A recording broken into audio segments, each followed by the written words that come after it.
Good morning. Sean, over to your right over here. Hey, what's going on? First off, welcome to London. How have you found life in London so far this week? It's been good. We got in Saturday and we haven't got out too much. We've just been training, doing stuff that we need to do for the fight. But yeah, I'll definitely like to come back different time when we don't have business to take care of. It's an interesting one, this fight, right? The welterweight division is absolutely loaded with contenders. And you've got yourself into a position in the top 5 where every fight for you is now a big fight. If you lose, it has a big effect. If you win, it's a big effect. So when you were offered this on short notice, how much consideration did you have to make before you actually signed on the dotted line and said yes? Yeah, I mean, of course, there's always risk. One guy's going to win, one guy's going to lose. But if you look at it that way, for me, it's a lot less risk. I beat Leon, I become the #1 contender. God forbid if I lost, I'm still right where I'm at. So for me, it's just a huge opportunity to show who I am in this division and go out there and be ranked #1 after being Leon. Leon said in a previous interview that he's been told that the winner of this is the #1 contender. If you have that confirmed that if you win it, you'll get a title shot next. The last thing I asked was about that. I'm just worried about winning the fight and I'll land where I land. You know, I beat Leon, I'll be right on my way to where I'm trying to go. And talk to us about getting ready for Leon. Obviously, he was the champion for a while, so I'm sure you had your eyes on him for a long time. So, how much prep time have you actually had dedicated to him specifically? Yeah, I was trying to get this fight originally after my Gilbert Burns fight. It didn't happen. Obviously, Jack got the fight. So, but yeah, when you have only 4 or 5 guys ahead of you in the division, it's a little bit easier to get ready for guys. So you kind of are always just training with knowing in mind that I could fight Leon, I could fight Jack, I could fight Kamaru or Shavkat. So you kind of just have those thoughts in your back of your mind. So yeah, and it's a fight I wanted. Southpaw, tall guy. I've had opponents like that in the past, so it's nothing new. How do you assess Leon's last performance in comparison to his previous ones as champion? Yeah, I mean, obviously it wasn't his best performance, but if you go and you look stylistically at like when he fought Kamaru, even the third time, Kamaru still did very well. That fight's a lot closer than what I think people remember it to be. And then obviously the fight before that, before he landed the head kick, Kamaru was dominating him, you know, same way Bilal was. So yeah, Leon's he's slick, he's a very good striker. I just have to be present in the moment for 25 minutes and I'll get my hand raised. How much of a blueprint do you think Bilal set for your performance this weekend, given what he did in Manchester last year? I don't think he set a blueprint. I'm going to go do, me and Bilal are different fighters, but it definitely showed some things that I was already confident in doing. But yeah, I'm a different fighter, and I think it's going to look a little bit different this time. And last one from me, just on the topic of Bilal. Obviously, he's the one guy who's given you your sort of sole career loss. How much extra motivation is that to know that potentially he could be next to you and you could get a chance to maybe avenge that and get the belt at the end of it? Yeah, it's definitely motivation, but I know eventually we're going to fight again, whether I fight Bilal when he's champion or if I fight Bilal for a #1 contender spot. Eventually it's going to happen. You know, I have nothing but respect for Bilal. He gets a lot of hate for no reason, but yeah, it's definitely one I want to get back as a competitor. Thank you, brother. Sean down here. Hey, what's up, man? You recently became a father. Congratulations. Thank you. You haven't really had that many sleepless nights because it seems that your wife is doing all the Yeah. most of the time. For sure. But how has it changed your life so far, and how has it changed your perspective of fight? Man, it's changed everything for me. You know, it really just opened my eyes to like life and just a lot of different things. But definitely, I think it's gonna maybe a better person and definitely even a better fighter. I just had to, my wife get in the fight, just talking to her and just being like, hey, like if you're really okay with doing this, then we're gonna do it because it's hard. It's definitely hard. Hearing her get up in the middle of the night a couple times while I'm just laying there getting my sleep because I have practice in the mornings. Definitely hard not to want to jump up and help, but when I get home and I win this fight, it's all going to be worth it. And you mentioned there that you earmarked Leon as a potential opponent after fighting Gilbert. Was it the stylistic matchup or just the fact that he's a former champion and you could use him as a stepping stone to get to where you want to be and where you want to fight? Yeah, former champion. I have goals in my career that I want to hit, like fighting UFC veterans, fighting guys who have fought for the belt. Then I want to fight somebody who was a former champion, which is Leon. So I just something that would get me in the direction I want to go, and something personally. If it was Leon or Kamaru, that's like the kind of guys I was looking for. Nothing but respect, but yeah, just trying to get those names on my resume. And have you mentally prepared yourself for the atmosphere that you're going to experience at the O2 Arena? Because us UK fans, listen, I'm from Philly. I've seen the other teams come in and get booed and all that stuff, and then you get in there and it doesn't matter. It's just me and Leon in there. None of the fans in UK can get in there and fight for him. Once you get in there, you don't hear any of that noise, and yeah, I think it's just going to make me fight even better. Thank you, bro. Sure. Just back here. Sorry to go back to it, but just back to that Bilal loss. I'm just curious about what changes you've made in terms of mindset and skill-wise that allowed you to put two wins together and feel confident taking this fight on short notice. Yeah, just exactly what you said, my mindset and just being confident in myself, knowing that I'm the fighter that I know I am and my team knows I am. I just had to believe in it, and now I truly believe in myself 100%, and that's allowed me to put together two nice wins and take a short notice opportunity like this to get me where I'm trying to go. And talking about the champ, he's publicly backed you to beat Leon on the weekend. It feels more like a dig at Leon than anything else, but is it still nice to have that backing? I mean, I really don't care. I believe in myself. I don't care who else believes in me, and that's all that matters. Thanks, man. Thanks, bro. Hey, Sean, over here. Sorry, down here. Just a quick one. You predicted that you were going to choke out Leon on Saturday. Mm-hmm. What is it you've seen from him previously that makes you confident of being able to do that? It's not what I see in Leon, it's just what I see in myself. I think if you have a neck, I can choke you. Leon has a neck, so I'm going to try to choke him. And also, last one quickly, being from Philly, it's been a good year for Philly sports so far. How do you plan to continue that? I'm gonna win Saturday night, and I'm gonna add another win to our resume. You know, Eagles won the Super Bowl, and now Sean Brady's gonna be winning Saturday night. Sean right here, just going off of Philadelphia. Shane Gillis, biggest comedian in the world right now. Eagles are world champions. The Phillies are poised to make a run. How proud are you to be able to represent Philadelphia? Oh, I'm super proud. One of the best things for me, I never left Philly to go to like a big super gym in the country or around the world. I trained in Philly my entire career, and I'll do that the rest of my life. You know, our gym's right in the heart of Philly. I still live right in Philly, so yeah, it's a good feeling. And you've been in the UK for a few days now. Have you gotten a chance to catch any live sports, or how would you compare the UK sports crowd to the US sports crowd? That's always an ongoing argument. I haven't seen anything, man. I've just been locked in my Airbnb. You know, like I said, I'd definitely like to come back and experience it on different terms. Sean, just over here. You mentioned briefly about how you're different from Blau. Leon's fought a lot of wrestlers recently. What makes you stand out from the other competition that he's fought? Because a lot of those guys are just strictly wrestlers. Like Colby's a wrestler, Kamara's a wrestler. If you look at their records, none of them really had submissions. I just think I'm like a much bigger submission threat than a lot of the guys he's fought, and I think I'm like the biggest submission threat in the division. So yeah, I just think I'm a different level of grappler. And of course, Bilal is going to be defending his title in Montreal now against Jack Della Maddalena. Yep. What did you think about the opponent switch and hearing Shafkat was out? Yeah, I mean, it makes sense that Jack got the fight. He's undefeated. Bilal already obviously beat me, beat Leon, and Shafkat being hurt. It was the logical move.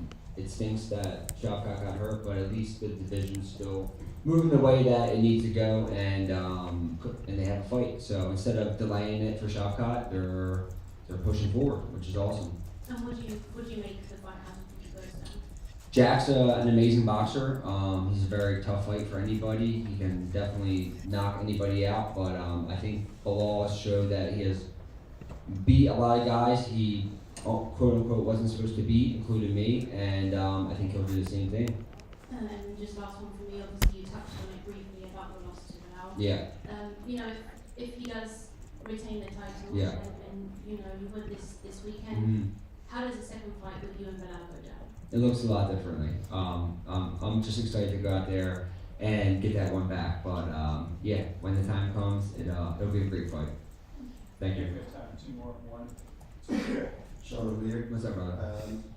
First question I have is, do you think you got the best jiu-jitsu in the division after you also beat Greg Jones in a jiu-jitsu match? Yeah. Would you say you have the best jiu-jitsu in the division? Yeah, I mean, I personally think I do. Like, I just had a grappling match against Boogeyman a little bit ago. That was fun. So I want to do more of those. Hopefully, they can get me on one of these UFC Fight Pass invitationals after this fight. Keep me active. It's fun. Like, when I'm done fighting, grappling is going to be something that's going to be my next career path for sure. But yeah, I think in the division, I definitely have the best jiu-jitsu. Good to hear. Last question for me. Do you think you need to finish Leon to get above Shafkat for a title match? I'm not trying to get a title shot out of this, you know. I'm not trying to rush it. That's what I did before in my career. With the Bilal fight, I was pushing for that so hard, and it turned out that wasn't the night for me, you know. So I'm gonna go out there. I'm gonna do my job, get my hand raised by any means necessary, and then wherever I go from there, I go. Thank you very much. Yes, sir. Yeah, Sean, just here. Just going back to Where you at? yeah, here. Oh, what's up, brother? Yeah, good. If you beat Leon, you'll become the #1 contender. Would you be disappointed if the UFC didn't offer you that next? Because all week Leon has been saying that it's an immediate rematch next. It's the title next week. Mhm. Would you be disappointed if that wasn't your next fight? No, I think that's a bad look on Leon to be thinking about other people when all I'm thinking about is fighting him. You know, he's thinking about #1 contenders and getting back up the wall and talking shit about the law. But he's got someone who's trying to kill him Saturday night in front of him, and he has more things to be concerned about than being a #1 contender in the division. Yeah, just asking, who would your ideal opponent be for your title shot? Bilal, of course. Yep. Nice. Thank you, guys.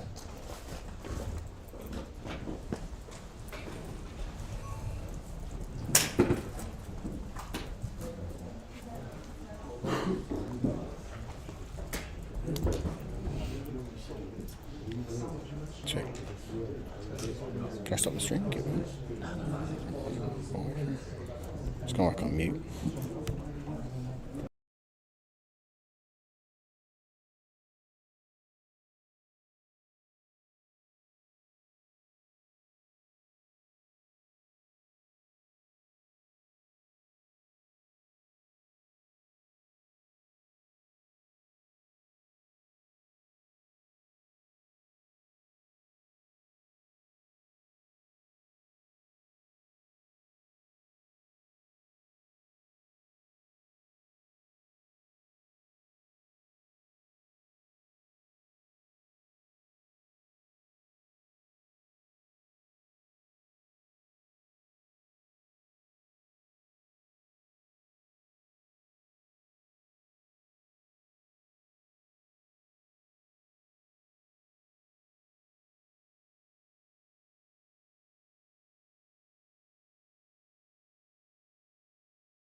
Blackburn was held in 1314, and that's where I live.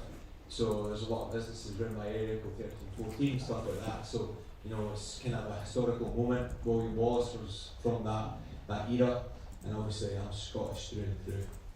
And being that you've got Jordan Vucenic this weekend, English fighter, on a good run form before he headed into UFC, had his debut and lost that first one.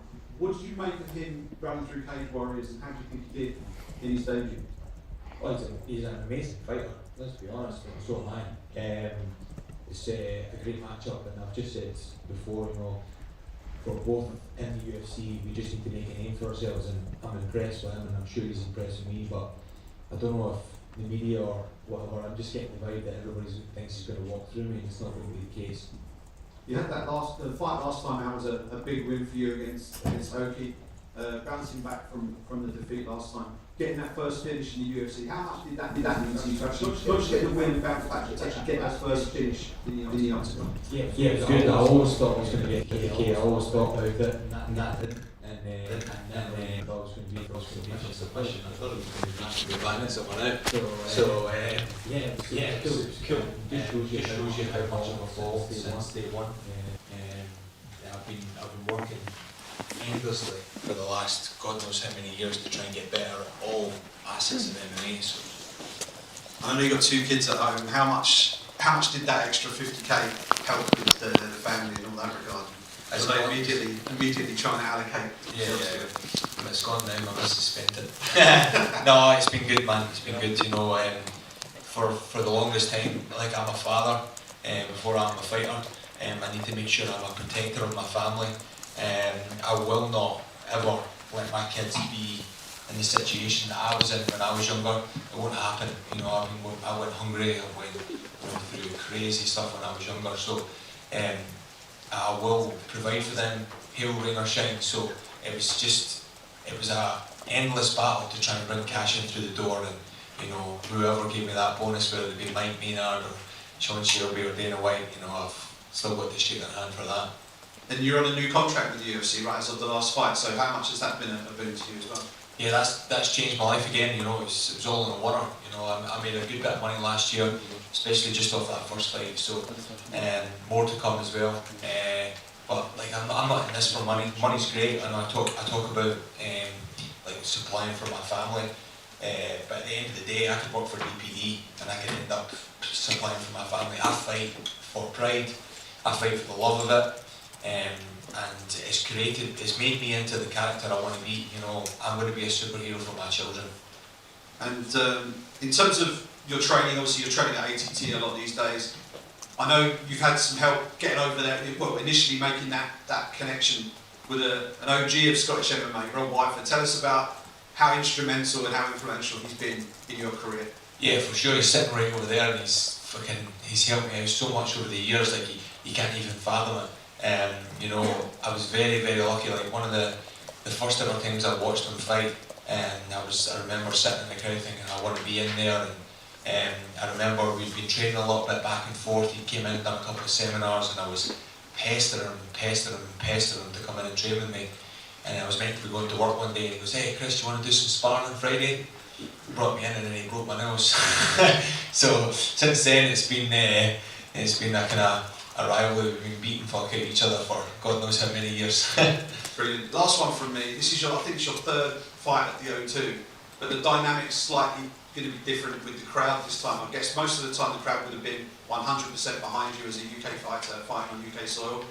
But given that you're a Scot fighting and English fighting, how different do you think the arena will be on fight night? And do you embrace potentially getting a few pelters from the crowd on the way if that happens? Jesus, man, I fought in Mexico City. I thought I was going to get set on fire. Like it was mental. Like there was chips getting chucked on the ground, and there was fights in the crowd. So I don't think the English crowd is going to be like that. I remember walking into the chemist when I was in Mexico, and the guy had a fucking submachine gun, and I was like, "What the hell's going on here?" But yeah, listen, it's just noise. I'm a professional athlete, and I'll deal with that in the moment. And let's be honest, the UK crowd will get behind me when I beat them. So, like, it just is what it is. You're just going to sometimes be the favourite, and sometimes you're going to be, you know, the underdog. Chris, thanks a lot. Thank you, mate. Chris down here. This pretty much marks the 2-year anniversary of you being in the UFC. How would you assess your journey so far? Yeah, it was good. I think I'm 3-1, aren't I? 3-1. Yeah, so pretty good. I would have liked to have had more fights, just due to like I like moving forward, like going with the hype, rolling on, but Robert, he always tells me to slow down. He's like, you're in, man. He's like, take the time to prepare, take the time to enjoy the moment and journey. Like you can't teach me how to fight anymore. I am the fighter, you know, and I'm just ready to rock. And I know you're not the type to sit back and smell the roses because you're still banging this part of your career. But do you ever think that you've come so far from like herding sheep all the way back in? Yeah. I lost in Mexico and I ended up having to go back to work. And I was a little bit butthurt. I was a bit pissed off about that. And sometime I spoke to one of my sponsors, Robert Dempster, and he said, you would pay any sort of money or put any sort of time in to be in the position you are right now. You just try and kind of humble yourself and take up the chin and move forward. And that was really good advice from someone who doesn't fight. And I did. And if you think about it, you know, I would pay any sort of money to be where I am right now. I used to lie down in the pillow at night, blow out candles, and wish to be in the UFC. That's where I am today. And what are the goals for this year for you? I've not even thought past Saturday. The only thing I've got coming up is my daughter's birthday, May 4th. But I'd like another fight or two. Miami would be quite cool. I don't even know what date that is. It's maybe April, the end of April. Or maybe even fight under the undercards of like Dustin or something like that, you know, teammate of mine. Cheers, man. Thank you. Thank you. Hey, Chris, over here. You talked about Dustin. I wanted to start with Richard fight, but there's a lot of talks about Dustin quitting and it's being his last fight. How much of an inspiration has he been for you as a fighter training at ATT? Firstly, Dustin won't quit. That's the wrong word. He'll maybe retire, but he won't quit. He's not quitting, that guy. But yeah, you know, what can Dustin do more in his career? The guy, like, super inspirational. You know, I've seen Dustin on TV for many, many years, and you know, my favourite fighters right now are Donald Cerrone, Justin Gaethje, and then when I met Dustin and kind of understood him as a person, he became in that now. You know, Dustin is one of my favourite fighters to watch, and also one of my favourite fighters all in. So, you know, it's great to see him. I think it would be great to see him fight another guy. I think he should fight maybe Nate Diaz, you know, something like a legend, you know, even like, I don't know, fight Max Holloway again. It's one of those things. Great words. The question I have about Jordan is, they give you another highly rated prospect, Uki also a highly rated prospect. Where do you see the wins for you against a guy like Jordan? So obviously Jordan's very well rounded. If anybody's not well rounded in the UFC, they're going to get beat. So, you know, I'm just going to go in there, trusting my coaches, trusting my training. I have done absolutely everything I possibly can. There is no stone left unturned with this. Like, I can't even think to you, like did I eat something? Did I not do that training session? I rested, recovered, I trained well, I listened to my coaches. What more do you need? You cannot have any more confidence in that. And last question for me, is there a chance we will see you jump the giddy? Well, if the opportunity jumps in there, I will. And you know, I will take anything. Head kick, right hand, left hook, you name it, it's there. Thank you very much. Good luck this time. Thank you, thank you. Chris, back here. Here. Oh, got you. Thank you.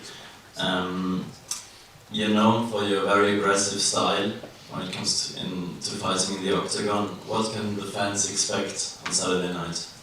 The exact same. Okay. Pressure, relentlessness, and the will win. And your opponent is a newcomer to the UFC. Do you see any gaps in his game? There's flaws in everyone's game. No one's perfect in life and in fighting. So it's my job to capitalise on his movements. Sometimes, like, you know, a jab and a cross, you know, it can be picture perfect, but there's ways around the jab and a cross, slipping across, you know, there's ways around these things. You he zigs, I'm going to zag. You know, it's one of those things. You know, so there's definitely holes in his game. He's very clean. He's a very, very good fighter. But I'm going to capitalise on every movement he makes. Thank you. Chris back here. I mean, just going back to the first question there, you said, you know, it's almost offensive that people think that this guy's just going to run through me. Right now, the odds makers, I think they have you sitting as like a 3-to-1 underdog. I know a lot of fighters don't pay attention to things like that. But when you hear that, do you think, what are they seeing that I'm not? That they're disrespecting me to be a 3-to-1 underdog? Or are you thinking, man, I'm going to make a lot of people money on Saturday? yeah, I'm going to make my friends a lot of money over this weekend. Everybody's been sending me, you know, it's been crazy. And also, I just want to thank you for messaging me when I lost in Mexico. I really appreciate that message, by the way. Thank you. Yeah, no worries, brother. And then, between the two of you guys, I think you probably have more tattoos than everybody in this room combined. Is there any chance we throw like a cheeky tattoo bet on the line between the two of you? The loser has to get, you know, something that the other guy. Oh God! If maybe we could do, I'll get the epidemic on my ass, and he can get the problem on his ass if he wins or something like that. Bit of fun. I mean, it's kind of just an expansion of the first question he's just asked about the general disrespect you feel. Is that purely the odds makers who you're suggesting are saying he's going to run through you, or are you seeing a fan chatter as well? And is it kind of developed a chip on your shoulder going into this one? Yeah, I had that with Oki as well, and I also had that with Charlie Campbell and all that sort of stuff. It's fuel to the fire. You know, fans, you know, they're always going to say their shit. I get that every time. Even in the lower leagues, I was getting that just from like randoms. But yeah, it's just prove them wrong. You know, I've been doing it my whole career. Under those bright lights, I'm the man, and you know, I'm going to prove that on Saturday night. Perfect. Thank you, guys. Thanks.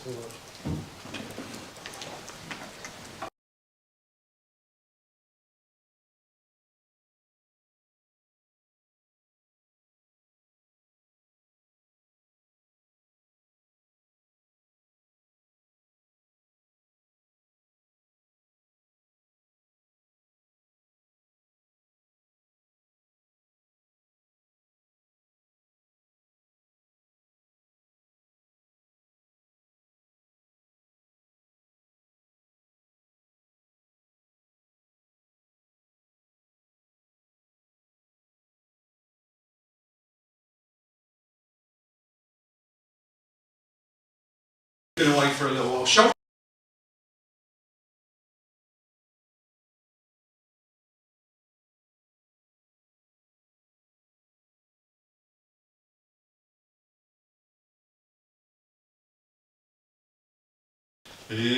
Heart surgery and heart back to healthy.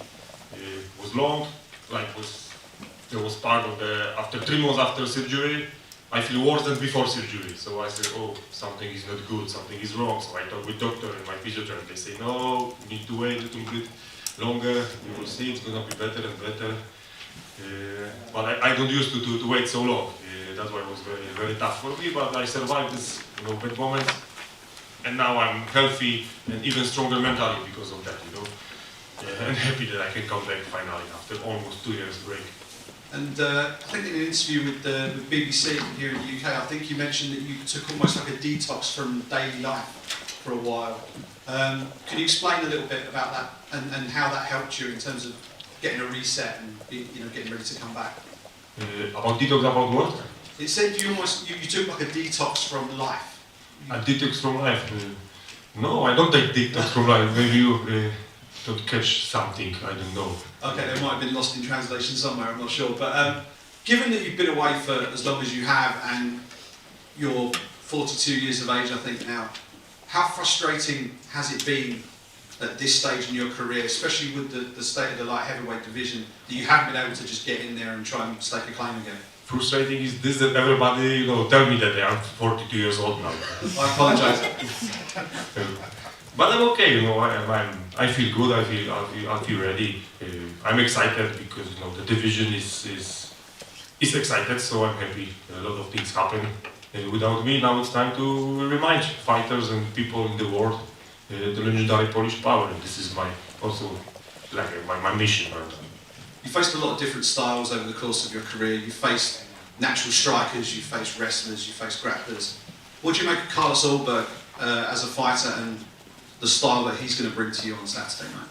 He's a kickboxer, very good kickboxer, good left hand, very fast, good to move on the feet, but you know, I've got very big experience and I feel everything inside of Tiger. So it's another fighter who I have to, you know, beat, and that's it. You know, with all respect to him, I have to be careful all the time. But you know, I feel everything. So I also have some questions, and I'm gonna have answers in Saturday, and I'm waiting for that. You know. And last one from me, that there's obviously an elephant in the room with regards to the champion of the division right now. You have unfinished business with him, I would assume, given how that first fight with Magomed played out in Las Vegas. How strongly will you be calling for a title shot if you get a win, given how that first fight panned out? Yeah, we've got unfinished business, but first of all, I've got business with Carlos, so focus about him, and after the fight we can talk what gonna be next step.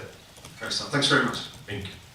Jan, over here, tutaj Jan. Let me ask guys few questions for Jan, for Polish fans in Polish language. Jan, przede wszystkim wielkie głosy wsparcia, wielkie słowa wsparcia z Polski, cała Polska trzyma kciuki i w Polsce teraz są dwie najważniejsze sprawy. Prawy bark Jana Blachowicza i lewy bark Jana Blachowicza i to jest pytanie, ile w tych barkach pozostało procentowo legendarnej polskiej siły? Wróciła i jest jej bardzo dużo. Wystarczy na jeszcze kilka walk powtarzam. Byłem zaskoczony, gdy u Ariera w programie powiedziałeś, że tak naprawdę te problemy zaczęły się jeszcze przed walką z Izraelem Adesanyą, że już wtedy było źle. I to jest pytanie, czy ty żałujesz albo żałowałeś, że gdzieś tym wszystkim nie zająłeś się wcześniej? Teraz to już mogę tylko gdybać i szkoda mi marnować energię na takie rozważania. Patrzę do przodu na to, co się ma wydarzyć, a nie to, co było. Każda historia, która się wydarzyła, mnie ukształtowała i dzięki niej jestem w miejscu, w którym jestem i czerpię jakby naukę, żeby, nie wiem, albo pójść tą drogą, albo troszeczkę inną następnym razem, jeśli coś takiego wydarzy. Ale już tak nie rozpamiętuję, wiesz, nie lubię gdybać. Carlos przed tym pojedynkiem mówi jasno, jeżeli wygram z Janem, to na 100% będę kolejnym pretendentem do pasa. Czy ty, z twojego punktu widzenia, patrzysz na twoją sytuację podobnie? Jeżeli wygram, to na 100%. Chcę tego pojedynku i powinienem dostać. No nie widzę innej opcji. Nie widzę innej opcji po wygranej w sobotę, żeby nie był kolejnym pretendentem. Thank you. Dziękuję. Thank you. Dziękuję. Janku, dzień dobry. Kolejne 3 pytania po polsku. Mam nadzieję, że koledzy z zagranicy nam wybaczą. Chciałam Cię zapytać o tego piccolo, czyli o Twój prezent, który dostałeś chwilę wcześniej chyba tak naprawdę na sali treningowej. Dlaczego piccolo akurat i dlaczego on jest Twoją ulubioną postacią z Dragon Ball? Nie wiem, po prostu go lubię. Nie mamy chyba zbyt dużo czasu, żeby się na tym rozczulać. Lubię go i tyle. No. Także dziękuję za prezent trafiony w 100%. Okej, to Michał powiedział o tym, że w Polsce są teraz dwie ważne rzeczy, Twój lewy i prawy bark. Ja zapytam o lewą rękę Carlosa Ulberga i o jego szybkość. Czym jeszcze musisz poza tymi dwiema rzeczami przejmować się w oktagonie? Tak naprawdę muszę się przejmować tym, żeby się dobrze czuć. Skupić się na sobie, na tym, żeby wykonać dobrze robotę i będzie dobrze. No tyle. No, muszę się skupić na sobie i uważać po prostu. Czy wracając po takiej długiej przerwie i po tych operacjach, chciałbyś przetestować swoje ciało przez 15 minut i zobaczyć, jak będziesz funkcjonował? Czy marzy Ci się szybkie zwycięstwo, albo tak jak przewidywałeś gdzieś tak w ramach bycia Mystic-Maciem, że w drugiej rundzie zaczniesz przejmować przewagę w klatce i w trzeciej skończysz rywala przed czasem? No wiadomo, że im szybciej, tym lepiej, tak? I byłoby fajnie, ale nastawiam się na twardy bój, na to, że będzie trzeba to nawet prowadzić i do końca, ale mówię, wizualizuję sobie knockout w trzeciej rundzie, ale fajnie jakby przedwcześnie. Twoja poprzednia walka w O2 Arena to było zwycięstwo nad Jimmy Manową, więc generalnie ta hala może Cię napawać takimi dobrymi wspomnieniami. Jak Ty się czujesz dzisiaj w tych ostatnich tak naprawdę kilkudziesięciu godzinach przed galą? Są bardzo dobrze, bo tak jak powiedziałaś, gdzieś tam szczęśliwe miejsce, więc tak sobie to też wkładam w głowę, że tak będzie tym razem. Dużo kilo mi nie zostało, czuję się dobrze, świeżo, silny i nie mogę się tak naprawdę doczekać, tak? Bo ta przerwa była długa i ten głód jest walki bardzo duży. u mnie, więc dłuży mi się. Chciałbym już być w oktagonie. Jasne. Thank you. Ian, just over here. You fought Ankalaev and Alex Pereira in your last two fights. What was your reaction when you saw Ankalaev win the title? I was maybe, I focus about my fight right now. I don't care what's happened. I know that he won the fight. Congratulations to him. He's a champion right now, and But I focus about Saturday, and after Saturday I would like to talk more about Ankalaev and Pereira and what's going to happen next. Okay. Please. Because he's recently said that he's accepted a date. Do you believe there should be a rematch, or do you think it should be a new contender next? For me, it will be better after when I won in Saturday. There will be new contender, and that's gonna be me. But we will see. That's why I would like to wait a little bit and then talk about this. Do you think it's important for you to put on a statement this Saturday in order for you to kind of make your claim to be the next? I don't see different option for me. Only title shot. And in terms of who you think might have the belt when it's time for you to fight for the title, how do you think a fight with either of those go down for a second time? No, this time I will think Ankalaev gonna win in a much better way if they're gonna fight again. Okay, thank you. Jan over here. Since everyone doing it Polish. Dzień dobry, jak się masz? Dzień dobry, dobrze. Let's go back to English.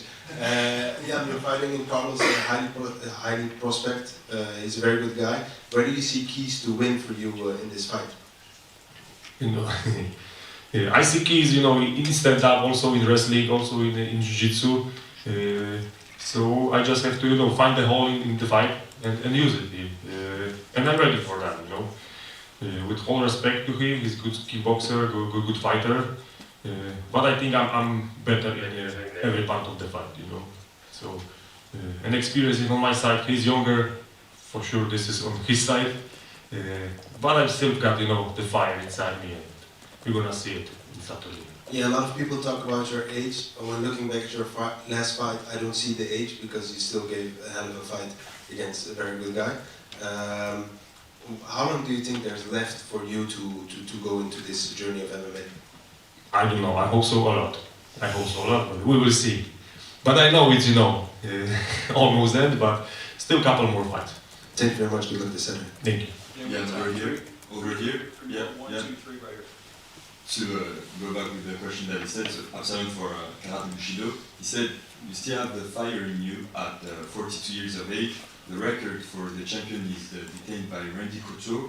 He was 45 when he was a champion. Are you trying to beat that record? Why not? We will see how I'm gonna feel, That was different times then, and now it's different time. I'm a different fighter, but we will see, maybe. You're fighting Carlos Ulberg. We know he's a teammate of Israel Adesanya. Do you think you can use some of this fighting skill that you used against Adesanya against him? I'm gonna use everything what I have to use.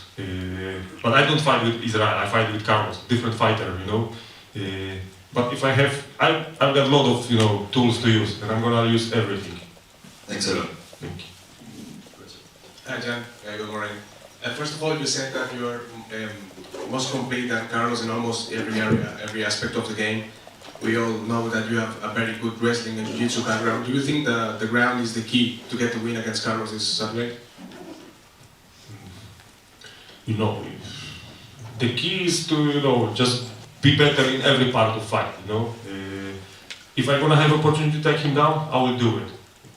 I'm gonna use this my wrestling skills, but I love fighting stand-up, and I will try my stand-up also against him. But it's not a secret. If he give me the leg and I can take him down, I will do it. The Polish power is still there, and if so, can we? Legendary Polish power is still inside me. Can we get a prediction for the fight? In my hand, my visualization training is third round KO.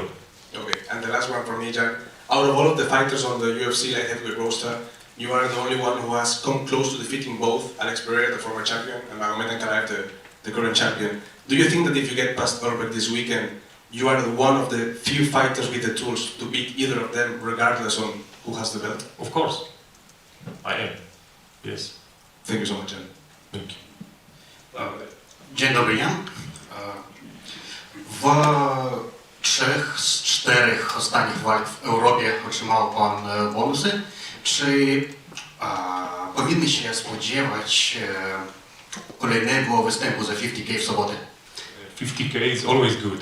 I hope so. Then after good fight, I'm gonna have a bonus. You know, why not?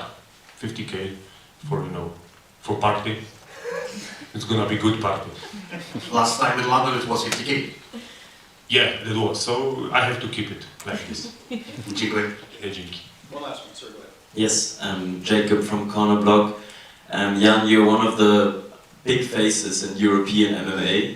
What does it mean to you to fight back in Europe, close to your home country? Very important. I choose the place and time because of there is, close to my country. A lot of Polish people live here in London. A lot of Polish fans will come from Poland to watch the fight. They support me, and after 2 years break almost, I'm gonna need this support. And I'm happy that I can fight here in London because I like this place. Thank you. Thank you. Thank you.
What's up, guys?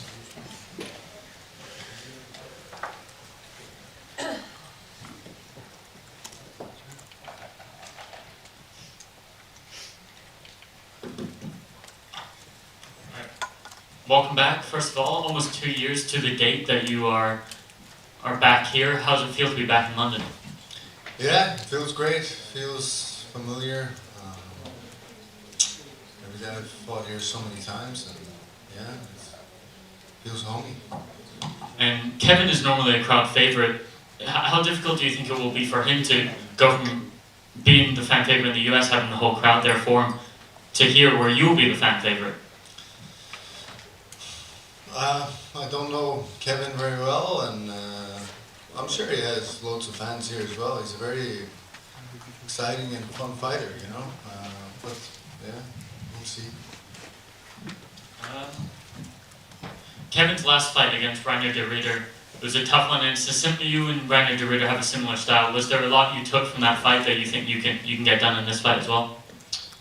Yeah, I mean, in that fight and a couple of others, you definitely see ways to, or like holes in Kevin's game, but I'm sure he works on his weaknesses and stuff like that. So, but yeah, there are definitely some situations there that you could try to capitalize on, you know.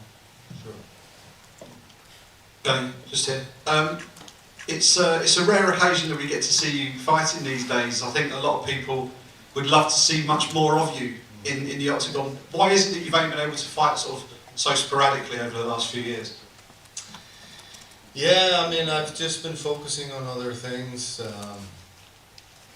in life, coaching, our gym back home, my family, and stuff like that. So it's kind of, with time, you kind of start putting yourself into second place, into third place, into fourth place, and that comes to the career and stuff. But we'll see. Maybe I'll get a little bit busier. I feel great. My body feels great, and I'm still improving. This camp was very good. Even though, like, of course, I'm 36, and you can definitely feel everything on your body, but like, if I compare this camp to the last one, I think this one was even better, and even better on my body, and it's weird, but yeah, you just learn as well how to train and train smart, and you learn how to adjust to the changes that you go through. You know? In terms of your career, obviously you're very experienced in terms of age and competition, but in terms of actual fights in the octagon, you maybe haven't had the same, compared to like Kevin, for example, who seems to fight every third week. What are your career goals as a professional mixed martial arts fighter right now, as you look at 2025 and beyond? Well, I've always been this way. I don't really look, like I said, maybe we'll have a quick turnaround this time. I'm kind of feeling that more than last time anyway. And, but I try to focus on the stuff in front of me. So right now, I'm just focused on Saturday. Last one from me. You're known for being quite sort of a stoic sort of character, and you're very focused in terms of the way you approach your fights. I'm interested, just, do you get the chance to actually enjoy the experience of being a professional fighter on a big fight night such as this? Do I enjoy it? You mean everything other than fighting, or? From the walk to the cage, to the fight, to the immediate aftermath?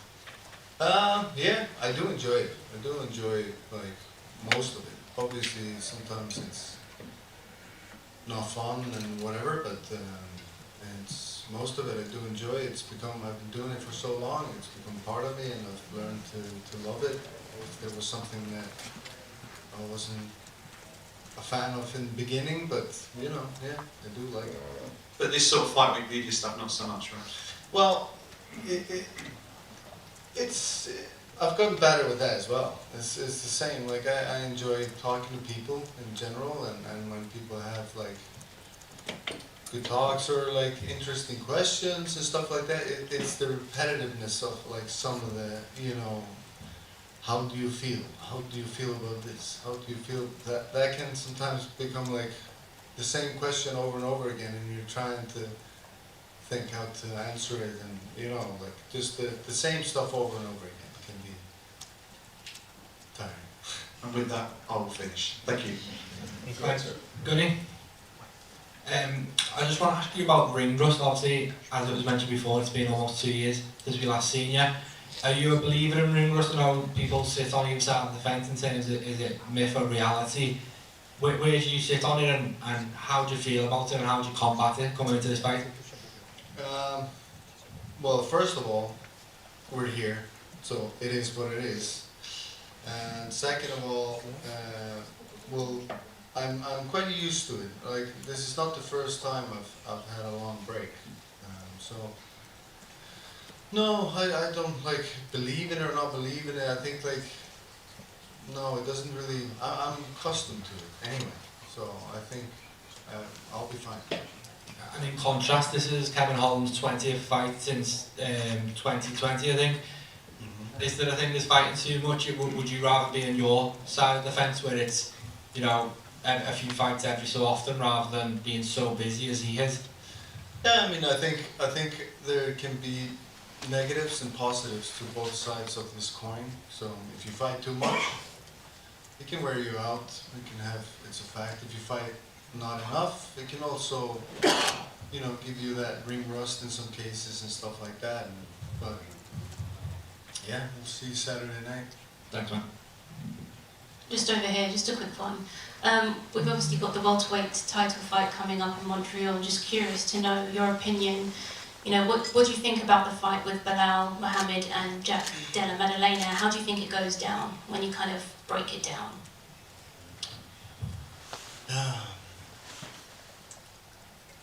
Yeah, it's a good one. Maddalena is quite unique, I think, and is a pro. Like his boxing is very clean and slick, and he's a different fighter. Like I don't think Belal has fought many guys like him.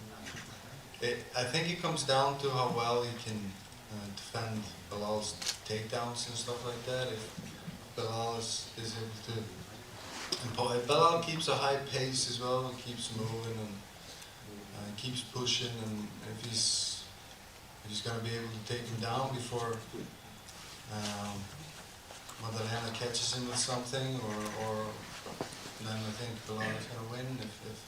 If Maddalena finds cracks in his striking game, like Belal's striking game, and is able to start landing and keeping him at bay and defending those takedowns, he could win this fight, for sure.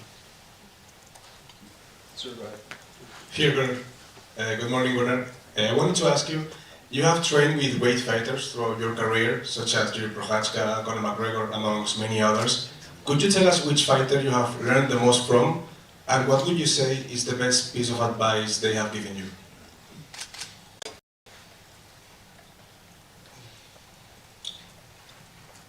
Learn the most from, well, me and Conor trained together on a daily basis for years, so it would definitely be him. Whereas with a lot of the other fighters I've only trained with for like a day or two. Like here, he just popped into our gym, and it was fun, great guy. But the most, I'll tell you this, one of the most important lessons I ever got was not from a fighter, it was from my coach. And so when I was young and I was starting my career, I was always very good at getting to people's backs. And I could stay there quite well, but I was shit at finishing, right? I could never finish the rear naked choke, and so my coach, John Kavanagh, told me, like, you're always trying to get it way too clean. You're trying to get like the perfect choke. He said, don't worry about it, just lock it up. Whether it's over the chin or it's crooked or whatever, just lock it up and get the finish, and that changed a lot for me. And it was one of the best lessons I ever gotten from my coach, John Kavanagh. Honestly, a good piece of advice, obviously, from Jen. And the last one from me, Gunnar. What can we expect from you this Saturday night against Kevin Holland? Maybe a submission, maybe a rear naked choke? Yeah, I mean, you can always expect a rear naked choke. That's safe to say. Thank you.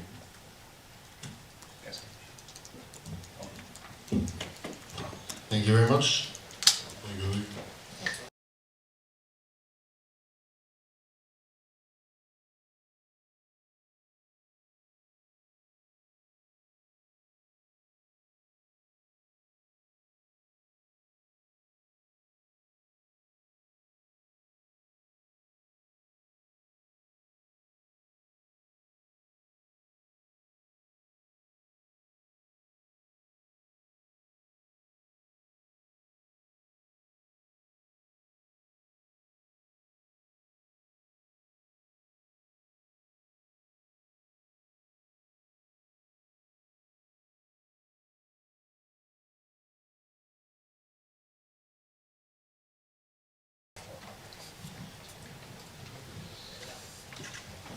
Alexia.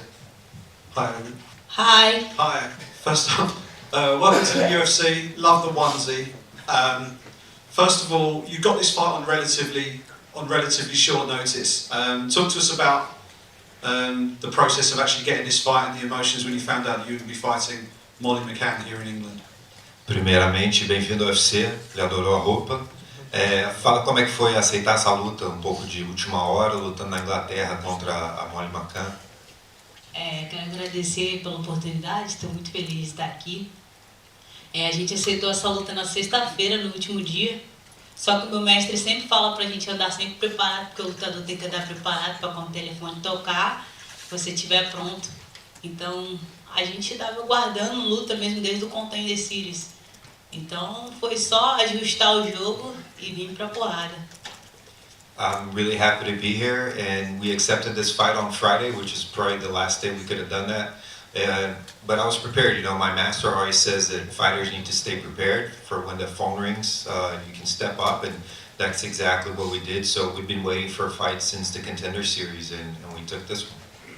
So given how short a notice this fight has been for you, how much chance have you had to actually watch some of Molly's past fights and get an idea of her tendencies coming into this, and what sort of fight can you envisage panning out on Saturday night? Como foi tão de última hora, né? Você conseguiu ver as lutas dela, olhar o que ela faz e tal, planejar essa luta? O meu jogo é bem versátil, bem completo, porque lá meu treinador é de vale tudo, entendeu? Então a gente treina de tudo. E quando a gente descobriu a luta, a gente já começou a estudar o jogo dela, vimos que ela não tinha nada para nos apavorar, porque o meu jogo é bem agressivo, então a gente foi pra cima. I have a pretty versatile and well-rounded game, so you know, my coach is an MMA coach overall, so I think it fits in pretty well. We watched some of her fights and we didn't see anything that stood out in particular, so I think that my well-rounded and aggressive style is going to match up good against her. Last one from me. On paper, at least, it looks like a striker versus a grappler kind of matchup. You've got those submissions on your record. Molly prefers to stand and strike. Is that how you see the fight panning out, and how do you visualize yourself getting the win on Saturday? Olhando assim, parece ser uma luta de striker contra o grappler, né? Em pé contra chão. Você tem finalização e tal, ela gosta de ficar em pé. Como é que você vê a luta desenrolando? Dos últimos tempos para cá, tenho me preparado bastante na questão de strike. Então, a questão dela ser uma strike não me apavora, porque também tenho mão para trocar com ela, que eu tenho um coração muito grande. E a parte de grab, se tiver que pôr para baixo, vamos pôr para voar. I've been working a lot on my striking, so I'm not worried about that. You know, I can stand up with her, not a problem. I have a huge heart, but you know, if it goes to the ground, then I'm gonna make her terrified. Oh, thank you. Aqui, Alexia. Bom dia. Bom dia. Após sua passagem vitoriosa pelo Dana White Contender Series, você consegue fechar essa luta contra uma estrela local como Molly McCann para sua estreia oficial no UFC. Você acredita que uma vitória sobre Molly ajudaria a crescer dentro da divisão e a se posicionar como alguém importante? Sim, estrela. Estrela todos nós somos, né? Para estar aqui dentro da organização, todos nós somos uma estrela.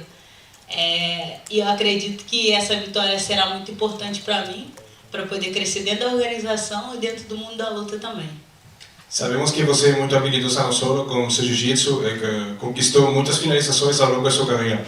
Seria a vitória ideal para você vencer por finalização na sua estreia? Sim, com certeza. Obrigado.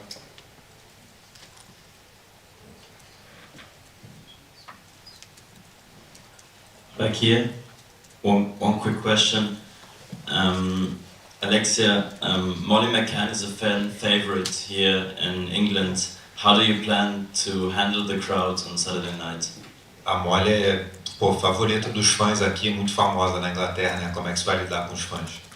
É porque eles ainda não conhecem a Alexia Burguesinha, porque em breve eles também vão ser fã da Alexia Burguesinha. That's because they haven't met me yet. They haven't met Alexia Borghese, and they're going to be a fan of mine.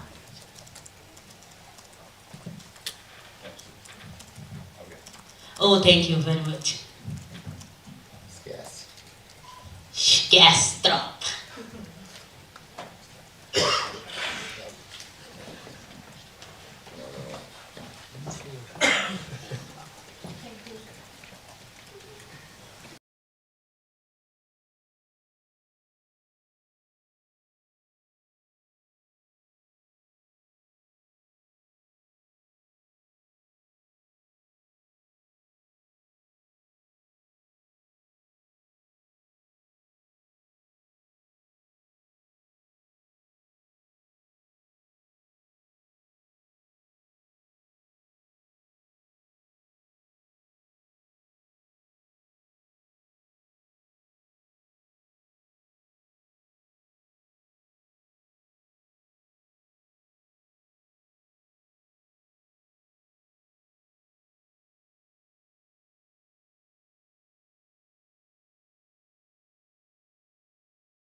Right, Nathaniel, over to your right.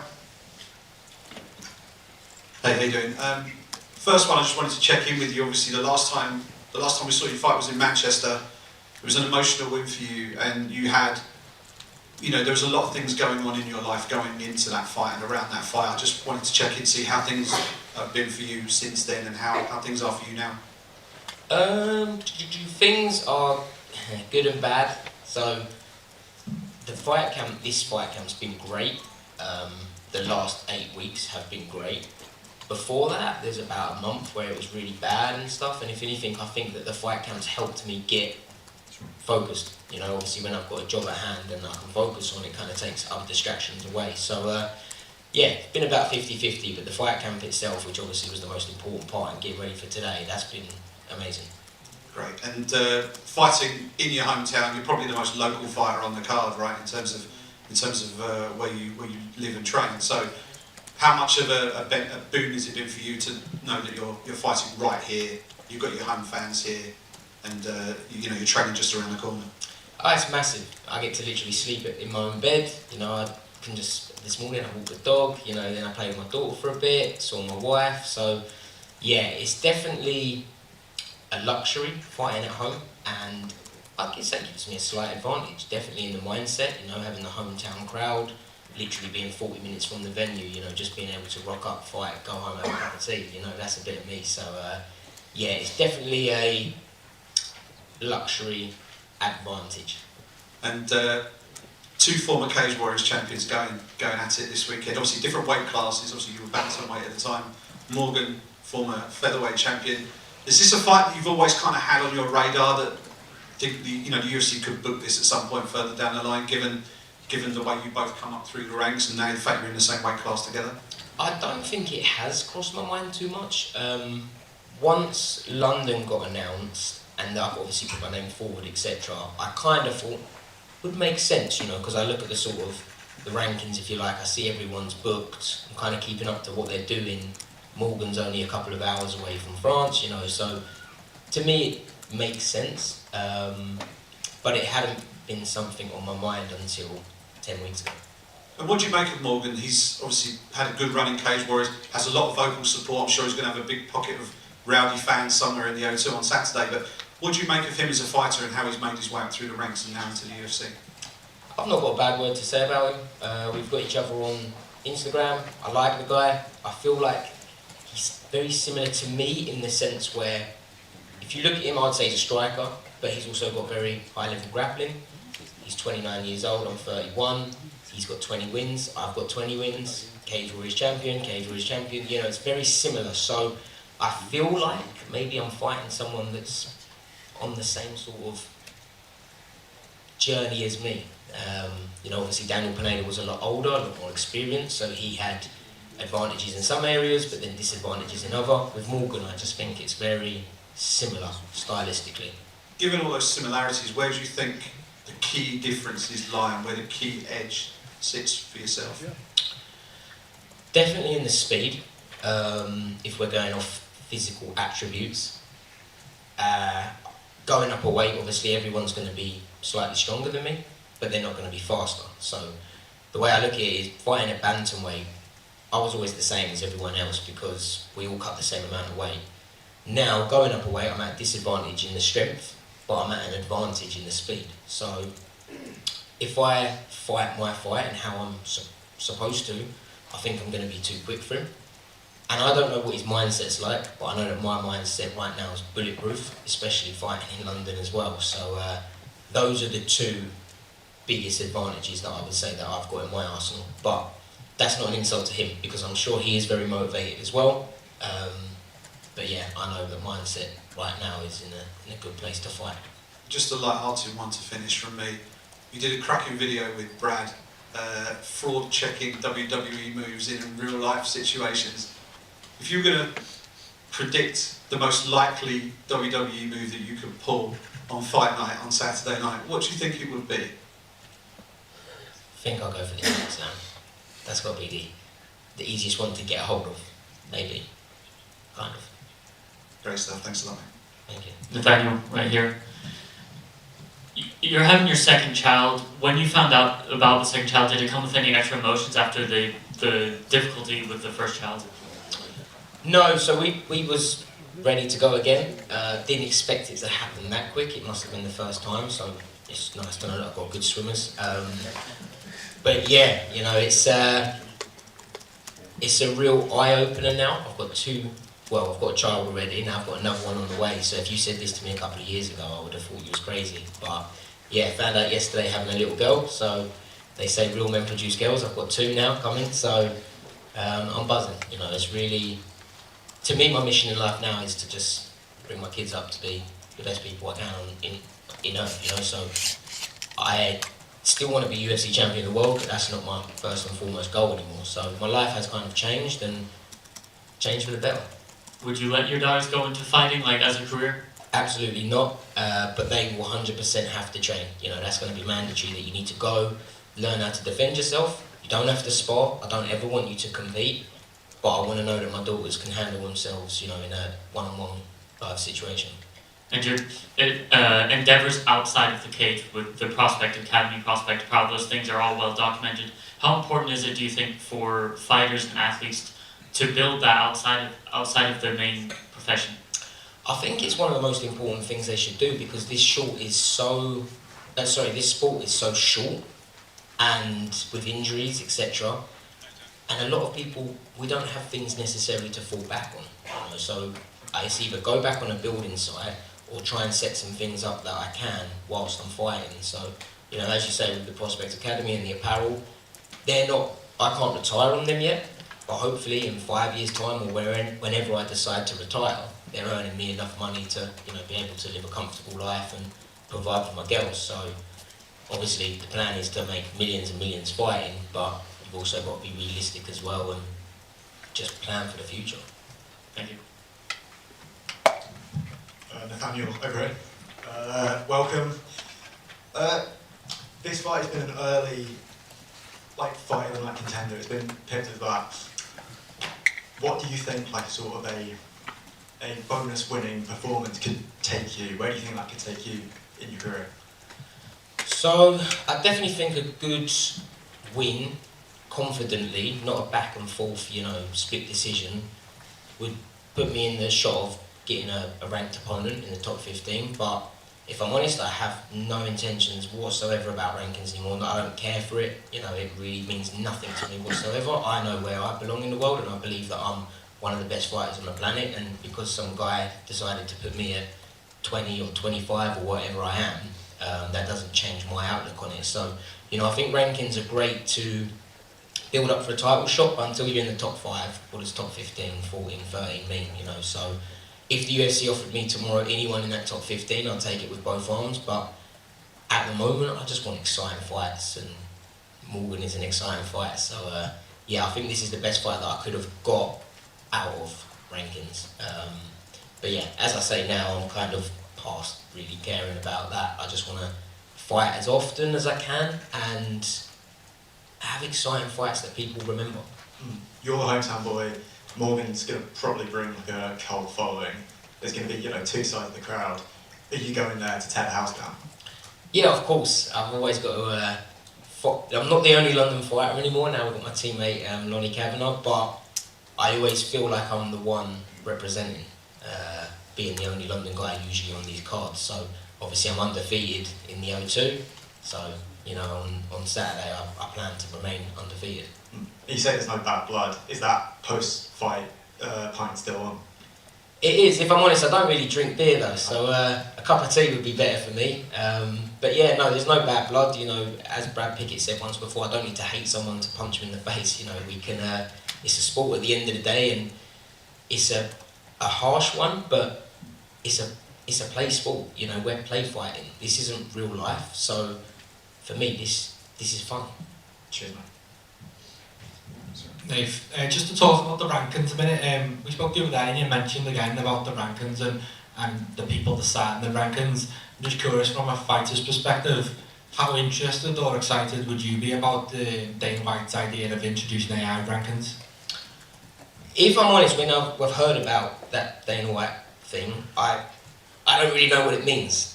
So maybe it's the computers now deciding where we're ranked, but yeah, as I say, to me it's all opinionated, you know. Yesterday I think I saw Max Holloway on Tapology's ranked 18th at featherweight in the world. How's that work out, you know? So yeah, we've been moved down I think now to 28th, and I haven't even fought, so you know, the rankings are always just moving. But I don't think people should look at rankings as a way of seeing how skilled you are. Because if that was the case, then Morgan's not got a chance against me. I'm 20 fights ranked above him. But yeah, it's just a guideline, I think. And obviously, if it makes your money, get your money up, then you know it's worth doing. But life's too short for me to be worried about rankings anymore. You know, I'm just here to get as many fights as I can and just try and stay active. That's what's most important. Yeah, and just one more from me. The division's in a bit of a state of flux at the minute with Supporter vacating and moving up. I know you've said that you think the belt might move around a bit now, and I just want to dial in on that fight coming up with Volkanovski and Lopez. Who do you see winning and why and how? I think Lopez is going to win it, even though I would love Volkanovski to win again. I just think that maybe now the time's kind of come, you know, for Volkanovski on that decline. And then I think after Lopez gets it, I think maybe Musva's going to get it. So yeah, I just think it's going to be bounced about for a while, if I'm honest. One more? Hi. Can you just predict the fight for you on Saturday night? And do you think it's the type of fight who get a bonus at the end of the night? If it's a bonus, ideally I want a performance of the night bonus. I don't want a back and forth war. I want to hit and not get hit. You know, I want to try and not break my nose any more than I already have, and I need to obviously win confidently. So I think it's going to be more of a striking bout, but I do think there's going to be a few takedowns mixed in it, and obviously I see myself getting my hand raised. A plan like striking, punch, kick, something? Say that again, sorry? Do you see something precisely? In my head, yeah, but I'm not going to say it, yeah. Thanks, and good luck. Thank you.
The O2 arena itself, the building, is very, very familiar to you. This is like your second home in terms of fighting. You're always there at the Indigo. Now you're in the big room, and there's going to be 18,000 fans in there. How excited are you to be able to translate the performances that you delivered at the Indigo onto the big stage on Saturday? Yeah, I'm buzzing to go. I think it's a bigger crowd, a bigger arena, and it's going to be a bigger performance. That's how I'm looking at it. You know, yeah, I'm going to rise to the occasion massively. You had the debut last time out. Obviously, it didn't go your way, but looking at that whole experience of making the UFC debut, what have been your big takeaways from that, and how did you find sort of that first experience of being in the octagon? Yeah, I've said it a couple of times in interviews. I think I put the UFC fighters on a pedestal. I sort of seen them up here, and I've realised, you know, it's not that they're not up here. It's I'm not down here. I'm up here with them, and I'm just looking to level up all the time. I'm always looking to get better and better and better, and yeah, I just can't wait to show it Saturday night that I've said it in a few that I'm on that level and I'm going to be surpassing it. You mentioned putting fighters on a pedestal and stuff. Did that almost happen mid-fight against Guram? Because you took the first round on all the scorecards, and it looked like you were doing everything that you probably game planned for. Yeah. And then the fight kind of changed as it went along. No, like the crazy thing with the Guram fight is, look, everybody knows how good of a striker he is. I thought that I was going to be winning the fight through the wrestling and the grappling. That was, you say a game plan, it's 8 days we had to get ready for it. I actually thought that he was playing possum on the stand-up, because I thought it can't be this easy. Like, there's no way it can be this easy to be hitting this guy. I've watched him for years, and you know, he's out striking everybody. So in my head I'm thinking, right, he's playing possum, he's letting me get my confidence up, and And then I hit him with a shot and dropped him, and I thought in my head, okay, no. And now I know you don't get dropped playing possum, you know. You don't get dropped on purpose, so... Yeah, it's just one of them things. Even the last fight in Cage Warriors, before people say he's coming off a camp, it's a sort of camp where you know, when you're in the UFC, you know every single fight's going to be a crazy fight. You need to be as best prepared as you can. I think in the last one I was a bit laxy-daisy thinking, I'll get this guy out there. So you're sort of coming in off of a half a camp, if that. This time it's coming off of a full camp, and if I hurt him like I hurt Gilram in the first one, there's none of this, I need to keep myself fresh, I need to save a bit in the tank for the rounds. I can just get after him big time. So yeah, I'm ready for 3 rounds of 100%. And you're going to face a willing dance partner in Chris Duncan. You know, he loves to just come forward and throw heavy leather. So what do you make of him, and what sort of matchup can you envisage playing out on Saturday? Yeah, typical just tough Scott. Yeah, he's big for the weight class. I know people are probably going to watch this fight and think, fuck, Vucenic should go back down to 66, but it's just going to be how big this guy is. And I think it's just going to be that big tough guy versus the speed, and yeah, you know the old famous saying, speed kills. And last one from me, your walkouts in Cage Warriors are like the stuff of legend, and you've always been someone who seems to sort of take a moment on these way to the cage and just sort of soak in the atmosphere. How special is that going to feel on Saturday in front of a home crowd that's probably 8 or 9 times the size of what you've had in the past? Yeah, unreal. And again, I can't wait to just sit back, look around and take it in. Like, my walkout songs are quite famous in UK MMA. Everybody knows that when it starts playing, everybody's sort of like, it's like a concert, everybody's really tuned in for it. And I was thinking this time, you know, 0-1 in the UFC, I'm thinking, okay, I'm going to be on prelims. People say, imagine when you walk out someplace that says, yeah, I'm going to be on the prelims. There's not going to be that many people, but I think the stars have aligned this time, main card. That song starts playing, I think it's going to give a lot of people that didn't know me a sort of, fucking hell, who's this guy, man? And they're really going to tune in. How much would a post-fight bonus mean after a fight like this? It looks like a fight of the night contender on paper. Yeah, well, I've got 3 kids, so, you know, I've got 3 kids and an expensive missus, so, yeah, it's going to be massive. Great stuff, thanks a lot. It was well documented, I believe, yesterday, the tattoo you have on your leg, Bruce Buffer announcing Corby. How proud are you to represent Corby? Yeah, definitely. I mean, I'd say the thing where I'm from is people either really want you to do really well or they don't care. It's just like, there's no in between, but the people that want you to do really well will do anything for you, and that's been like a massive thing in Corby, like just getting stopped by people and just that almost in disbelief, like I'm in Asda doing my shopping, they're like, oh, you still here? Like, it's just been crazy. So it's nice to just sort of back the little people, do you know what I mean? They think, even like the kids growing up, they'll be like, yeah, do you know what, he fucking could do it, I can do it. That's the message I want to be sending out. And you mentioned the bonus and it going to the kids and the missus, but is there any plans for a potential post-fight tattoo? There's going to be many post-fight tattoos, I'm sure. Well, I say that, I've not got really much room left, do I? I've got an armpit on the other side, I'm dreading getting that done. I'm at the point now, people think I enjoy getting tattooed. I actually don't like it anymore, I really dread the thought of getting tattooed. I just need to get it done, I can't sort of stop, can I? Jordan right here. I was just going to kind of go off that question. Chris was in here earlier, and I said between the two of you guys, you probably have more tattoos than everybody in the room. And I said, man, can we kind of get maybe a tattoo side bet going on between the two of you? And he hinted, you know, the loser has to get the other's nickname tattooed on their ass. Can we throw that one out there? Yeah, I've got a blank canvas there, so yeah, I'm ready for that. And it's going to stay a blank canvas.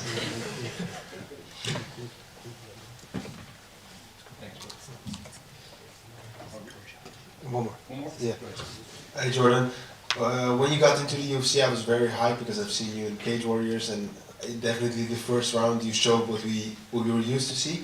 So now it's your second fight. Do you feel any tension regarding the first fight, or are you like, okay, I'm relaxed, I'm going into this another type of style? Nah, there's no UFC jitters at all. I'm walking around this hotel like a Cheshire cat, smiling. Like when I got the UFC tracksuit, I'm just walking, zipping it up, loving it. Like, yeah, every day I've just been waking up just like grateful to be here, and I know I'm going to be here for a long time, so I'm just grateful to just keep doing it again and again and again.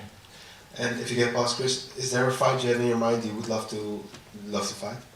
All these guys coming up, you know, all the guys I'm watching, I think like I'm going to prove on the weekend, you know, it's going to be a real stylistically a real clean striking performance, guys like Ruffy, people like that, I think those fights in the future are going to be massive, and I think that's going to have the MMA scene like really buzzing for those kind of fights.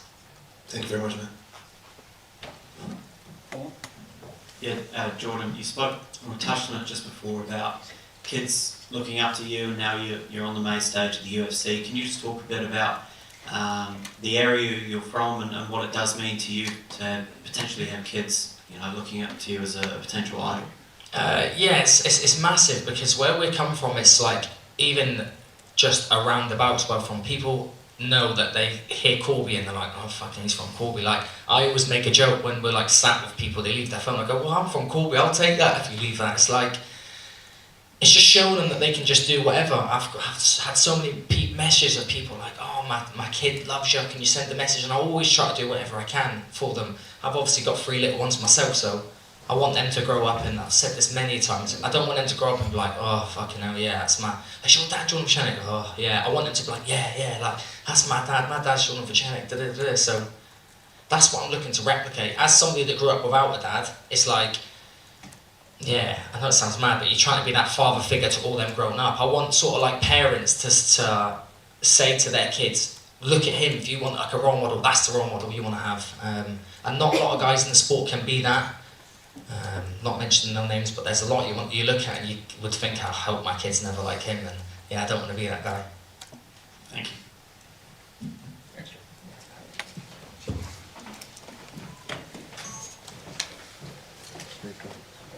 Yeah.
Hello everyone.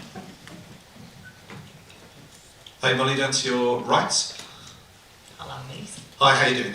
Alright, you okay? Yeah, not bad, not bad. First of all, how happy are you to be looking to bounce back on home soil here in London, somewhere where you've had some of your biggest moments? It's a safe space for me. I love being here. It's like a next gen home show now, it feels.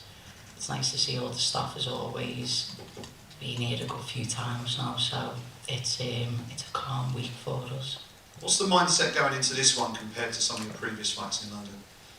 Just enjoy myself, just have a bit of fun. My career has been one filled with many ups and many downs, and it's not the same as quite a lot of other fighters' careers, you know. And it's just about enjoying it and making sure that my performance is the one that I want it to be. So when you've got someone on such short notice, such a late opponent change, how does that affect things going into this? Because I think we had Alexia in earlier, and I think she said that it was basically the latest possible day that she could have accepted a fight like this was the day that she took it. Yeah. Thursday night, just finished my last spar, sat there in grain boiling, about 10 o'clock at night to get a little wave sign. Are you around for a call? I said, do not tell me my opponent's pulled out. And he rang me, he went out, I was freaking out, did you know that? I said, I just had a feeling this one wasn't going to make it, but not much has changed. It's a couple of hours to try and get your head round. You've prepared for a certain face, but the fighting styles aren't too much dissimilar. The good thing about Brazilians is they always bring it, and they've got lots of passion, want to come and bring a fight, and I think both opponents have that, and they meet that within me also. So the next day went to the gym, went through our fight, went through the game plan, and this is a style that I've faced in near enough every single fight of my career, so very thankful she took the fight. I think it's a bigger win for me with her. She's a prospect, her record's brilliant, and the only loss she's got is to my last fight. So I did give Bruna Brazil a little WhatsApp. I went, hey love, how did you find that fight? And we had a little back and forth. So. How did that call go? Well, the 2 days after my last fight with Bruna, well after the fight actually, we was both in the Fighters Hotel, shared the gin together, had some food together, watched Paddy fight, and we just had a lot of mutual respect for each other, and she got my number off someone a few days later and sent me a really lovely text message, and I just sent her one back, and she's like, look, when your leg's healed up, come out and train. And I was like, I absolutely will, but it hasn't timed well enough for this camp, but I probably will go out there and train after this if I'm fighting in the summer. So I think when I came into the UFC, it was all and anger, and that's really kind of what Scousers personify. It's just loud, isn't it? And I think the more you've probably seen me mature in front of your eyes, understand it doesn't have to be about emotion.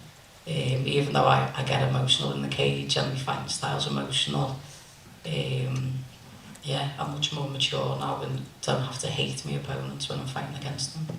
Last one on the short notice thing. Given how late it was that the pullout happened, was there any thought in your mind at all, given that things didn't go your way last time out, to stop? Was it, I'm fighting, I don't care who they put in there? No, I did say, do I get to pick? Is there anyone? Like, and he was like, no, Molly, this is it, or it's not fighting. I said, well, I've sold 90 grams worth of tickets. I said, and I'm not letting people down. Like, if these are, like, if fighters fight, if anyone pulled out on 10 days notice and my weight was low enough, I'd always offer myself up. I think in the UFC, you know that's a given. I'm just really excited to get in there, and props to my opponent. She thinks that she can come and have a go. So. Last one from me. You've had some incredible moments, incredible highlights in the octagon. What would be the perfect night for you on Saturday? Nathan wins, Molly McCann wins, and we both get to celebrate Paddy's Day finally. Great stuff, thanks a lot. Thank you. Molly, right here. How big of a factor do you think not only the UFC experience will play, but also that she's coming into her UFC debut in front of a massive crowd that will obviously be favouring you? My UFC debut, I thought I was the bollocks, and Gillian Robertson humbled me.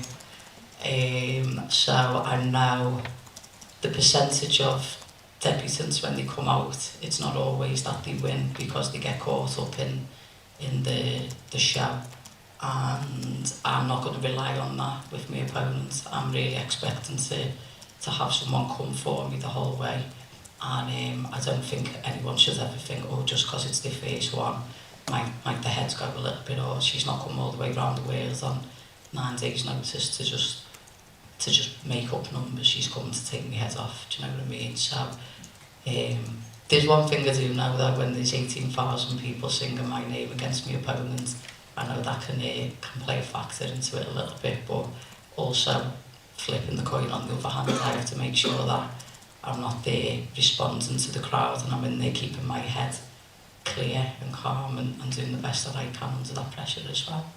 And your teammates at Next Generation had a very big week last week at Cage Warriors, and they're expecting a big night this weekend. Paddy's got a big fight coming up, Shem's got a big fight coming up. Talking about being there in that gym right now, how encouraging is it? It seems to just be, everyone's doing really well, and it seems to be quite vibrant right in there. I think what Paul Ellis and Adam managed to do is they'll come up with a system and how MMA seems to be playing out at that time, and we make training that simulates like finishes and how do we get there in the positions that we get into, and we do really well for a long period of time, and then there's a time where if someone maybe breaks down and then the team go away again and then rebuild. And you can see every one of my teammates, we was all there watching on Saturday, every one of them faced adversity in the first round and was patient and was calm and found a way to win, and everyone got a finish. And it was so inspirational. Like little Francis Breen, my training partner for the last 11 years, went in there, got caught in a big guillotine in the first round, got up and then murdered your fella, do you know what I mean? And it's really inspiring to see, to see it at that level. Like fighting, it is only fighting, it doesn't matter you're under the UFC banner. You just go in there and do the right things correctly under pressure and you'll get the win. So I see a big win for us, both me and Nathan. I see Paddy doing the business, and then Shen needs to get out to that octagon and get here. And I know you're a very big Everton fan. Have you gotten a chance to see their new stadium, and what do you think of a potential fight there? I know Paddy's always calling for Anfield. I used to live just down the road. Well, I could like literally throw a stone from my apartment to where it is. Leah, again, every fight week in my interviews. What was I going to say? Yeah, no, I've been around it. I haven't been in it yet, but there's a testimonial on Sunday. Not a testimonial, a test event. And if I get home in time, I'll go and watch that. But if not, I'll wait till the first game of next season. And I'd fight in a car park in Liverpool if it meant people could watch. I wouldn't really be bothered. So. Hey Molly, you talked about earlier about your developing maturity. What have you learned, and have there been any specific moments that have sort of made it click for you in terms of developing that maturity? The wins, how to conduct myself in wins, how to conduct myself in losses, how much it hurts when you lose, how to be more professional everywhere. I think the UFC has given me such a platform to be able to build my own businesses, and with that I've grown in that way also. And I'd only had 7 professional fights before starting in the UFC. I was 24 when I started MMA, so I was quite green and learned so much on the job. And I think under them lights and under that spotlight from the media and from the fans and from the trolls, it's just a lot of growing up in front of the public eye, even though I was obviously a little bit older in age. But you make mistakes and you act off emotion, and a lot of us, me and Paddy, we say a lot of mad stuff sometimes because we're just really honest people and there's kind of no filter. But maybe I've learned a little bit of a filter, or knowing what hill to die on, knowing when's really the time to stand on for something and when it's just like, you know what, it's not really going to change an opinion or change that, so I'm not even going to waste my breath on it. But I'm not very proud. I've never in my career gone, I'm really proud of myself and all of that, but I can like sit in front of you all today and be like, do you know what, I'm proud of Molly McCann, because there's not many in this sport who's had 14 fights in the UFC, and there's not many people who every time they lose find a way to level up, find a way to improve, find a way to hold on to a career and still keep on bringing amazing fights, bums and seats, transcend the sport to like people who don't watch the sport. Do you know what I mean? Like, I'm just proud of myself now. Wonderful. And in terms of how does that affect your preparations when you go into a fight like Saturday, when you know you are going to be potentially a huge favourite in the big arena against somebody so raw as you may have been at one point? I think she's just she's going to be really dangerous for that first round. Experiences on my side, I've had as many fights in the UFC as she's had professional wins, and I think you'll just get to see a very more educated Molly McCann in there, and just use my experience. You know, like Angela Hill, sorry, said something the other day, like there's a lot to be said for those older age fighters who are still in there and still going and go against the prospects and the young pups, and they always find a way to win because they've weathered it all and they've seen it all. But I really believe like I'm putting my opponent up there, like she's the top in the division and she's the best person that I've ever come against, because when I haven't, I fell short. When I've been too confident in my own self, I fell short. So the maturity is, she's the toughest opponent I've ever seen in that octagon, and then I'll keep myself sharp and keep myself ready. Thank you. Well, just going back to what you said earlier about, you know, successes away from, you know, fighting, your businesses and things like that. How does that impact your fight career directly? It seems like you're really relaxed right now. Does it give you a freedom knowing that you've got something?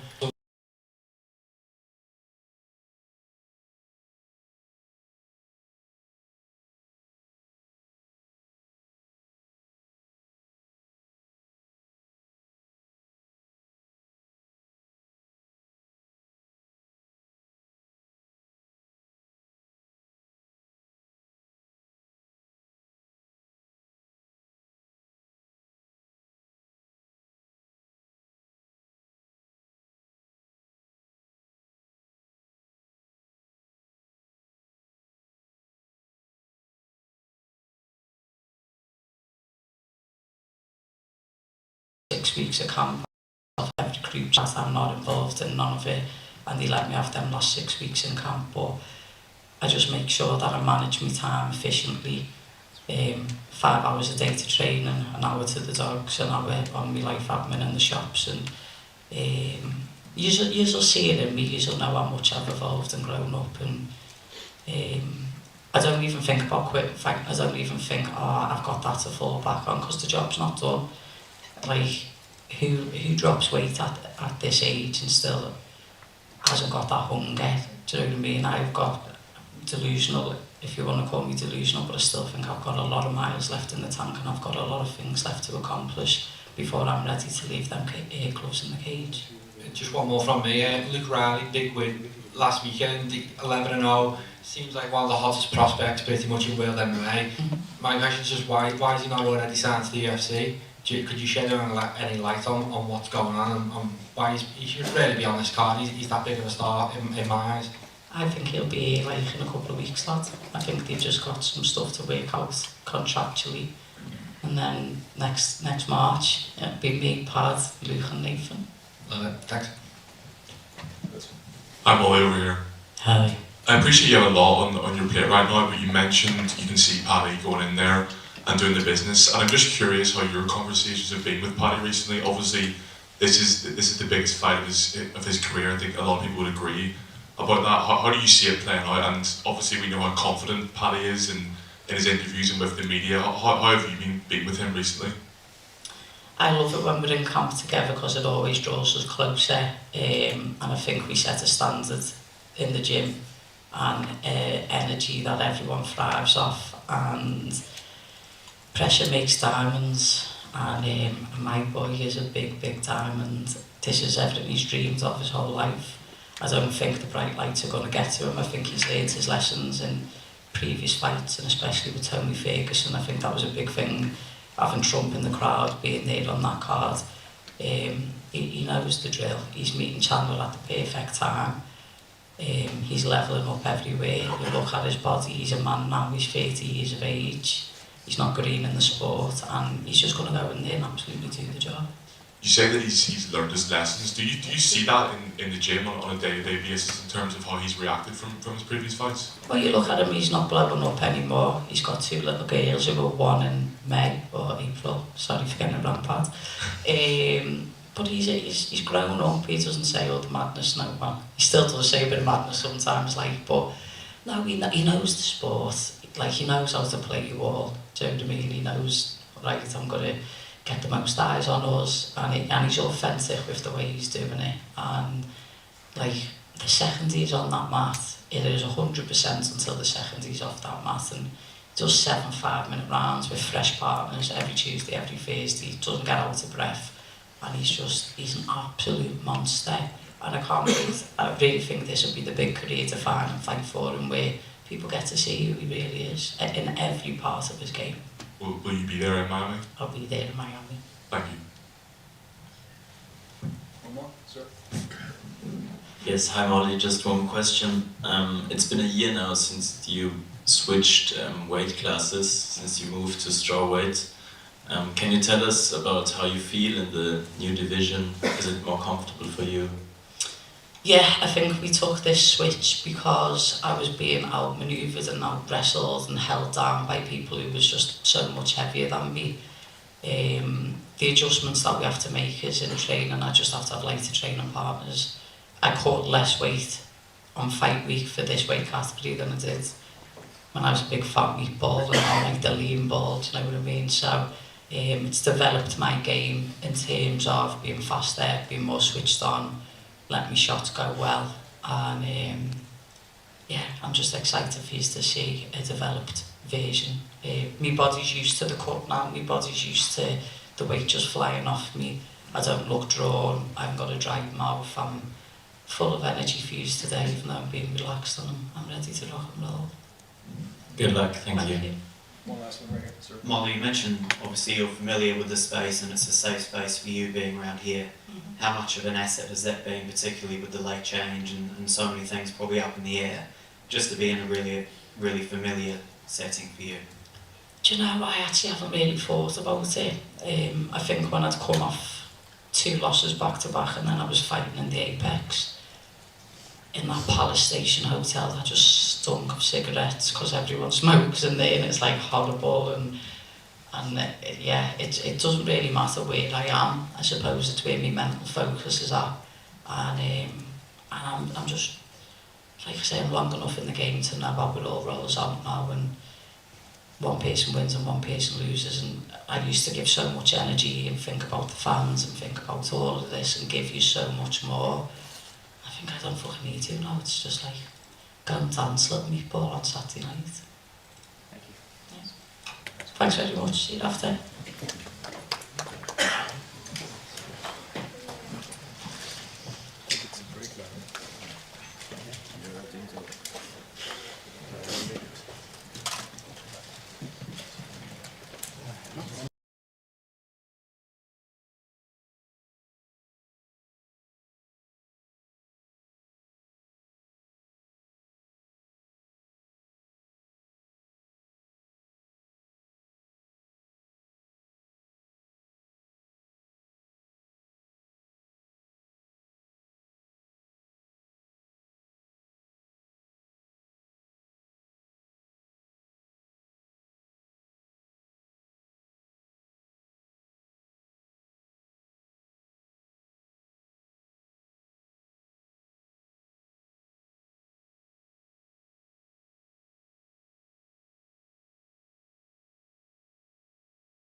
Welcome to London.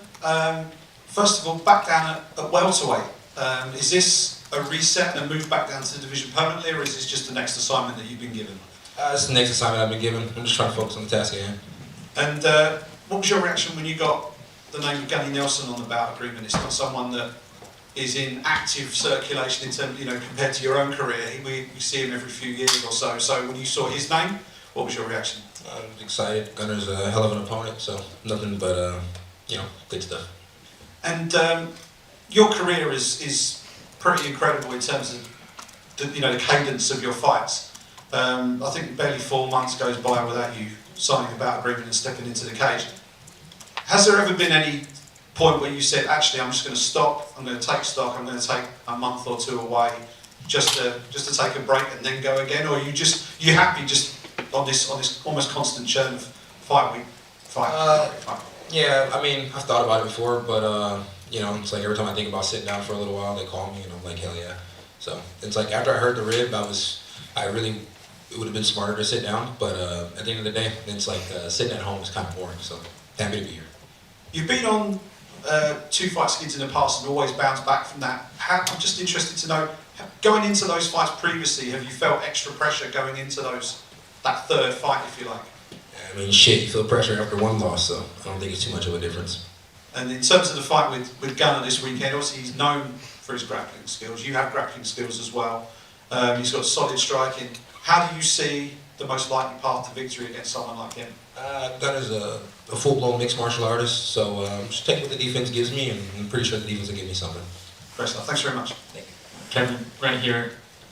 Talk to me about how important being active is to you. We've seen players talk about it being their mental health, or is it just for you? Is it something you like doing?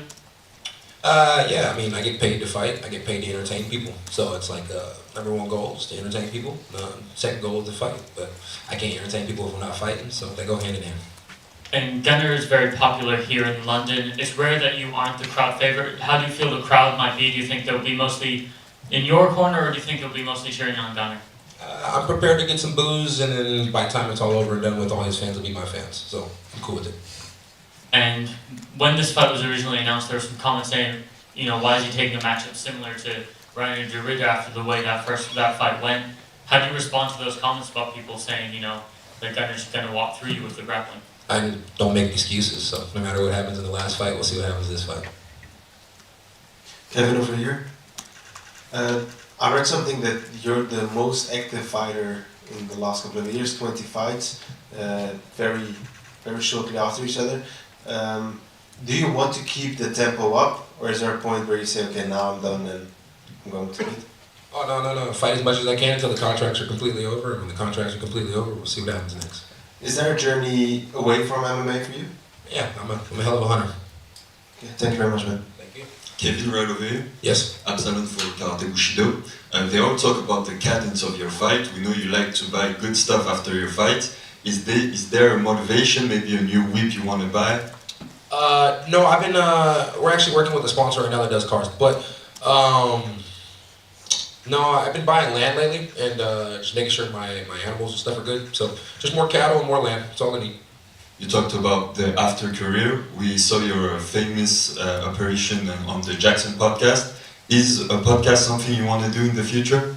No, me personally, I don't listen to like the podcasts when I'm driving down the street, and I don't watch podcasts, so it'd be pretty hypocritical to do something that I don't do. I tried a podcast for a while, and I guess the fact that I don't watch them, I couldn't really get into it the way I need to. I had a hell of a podcast partner, but no, I just plan on, after it's all over and done with, I'll try and stick away from all the fighting and stuff and stick with the farming and the cattle, the hunting only. You were a great host. So you have also had a fight before where you said that the more entertaining you want to be the most entertaining. Do you feel like more pressure because you're expected to be entertaining against Gunnar Nelson? No pressure at all. I mean, Gunnar has to be entertaining as well. I mean, if guys going to go out with the same game plan as RDR and shoot 3 seconds of the fight and look for a choke, I mean, if people think that's entertaining, great for them, but I mean, it's kind of fucking boring, but it is what it is. So, are you good with the surname Big Mouth? I'm good with any name, as long as you don't call me anything offensive. Alright. Thanks a lot. Thank you. Back here. Hi, Kev. Good morning, first of all. You are one of the most active and entertaining fighters of practically the history of the sport. You fought practically everyone from Chimaev to Chiesa to Jacare, Poncinibio, and many more. Which fight would you say was the toughest for you, and which fight did you have the most fun in? Yeah, it's like most fun, just depends on the day. Toughest fight, probably one of the fights that I lost, because obviously I didn't win. So, you know, it is what it is. What can we expect from you this Saturday night against Gunnar Nelson? I expect him to get my hand raised. Can you give us a prediction for the fight? I have no prediction. Gunnar's a hell of a fighter, so I'm pretty sure it'd be hard for him to make a mistake, but I'll pull one out. Thank you, Kevin. Behind here, Kevin, you're known for your trash talk in the cage. Has there been any opponent of yours where you get that same vibe of trash talking, or what that influences you? No, I mean, I never trash talk. I just have casual conversations inside the cage, and if you take it as trash talking, I'm sorry. Okay, we spoke about your insane activity. When you look past the fight on Saturday, do you have any dream matchup, or do you just look what's coming towards you? My dream matchup is just always putting more numbers behind the next check, you know, so just get a dub so that way I can continue to get to a better spot in life. Thank you. Thank you. Hi, Kevin. I'm referring to your legendary finish against Jacare with my question. You don't predict anything for Saturday, but do you have dreamed about something? Like how in Jacare fight I said Yeah. dream about this. I mean, Jacare was more nightmares. I'm happy it turned into a dream though. Thanks. That's my question. Hello, Kevin. Since last summer, Charriere Bullet constantly named your name as a desired opponent. You replied to him that you're okay with this fight, but you and him constantly have different opponents. So, while Charriere Bullet is out of ranking, are you interested in fighting him? London was a far flight, and then I got here and I'm sleeping on a twin bed. So if you want me to travel overseas again, it's going to be a little more difficult. So if he wants to come to America, I'm pretty sure I'll fight anybody. So I don't really get what you're asking me. Are you asking me, am I going to travel again? No, I'm asking you if you're interested in fight with Charriere Bullet. I'm interested in fighting everybody underneath the sun. I mean, if you sign up for the UFC and you want to fight, I'll fight you. Fight's a fight. That's how I get paid. Cherish, accept it. Alright, well, we can go to the locker room right now. No problem. Last question. Okay. Hey Kev, so you said you have two heroes, Batman and Dana White. So Batman versus Dana White, who wins?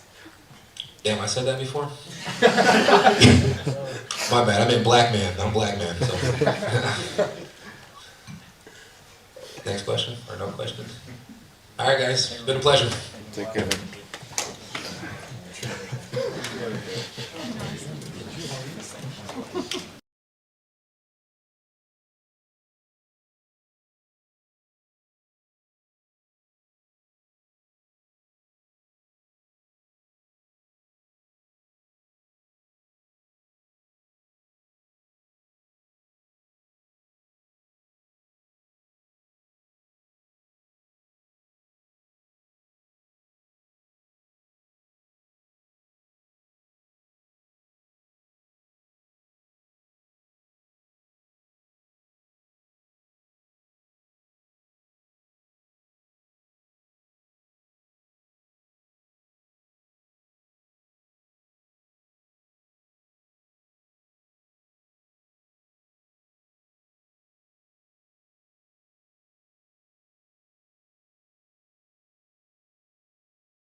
looking back at what happened last time we saw you in the cage, you've been through the sort of the unpacking process, if you like, of sort of processing that defeat and the somewhat bizarre circumstances in which the fight played out.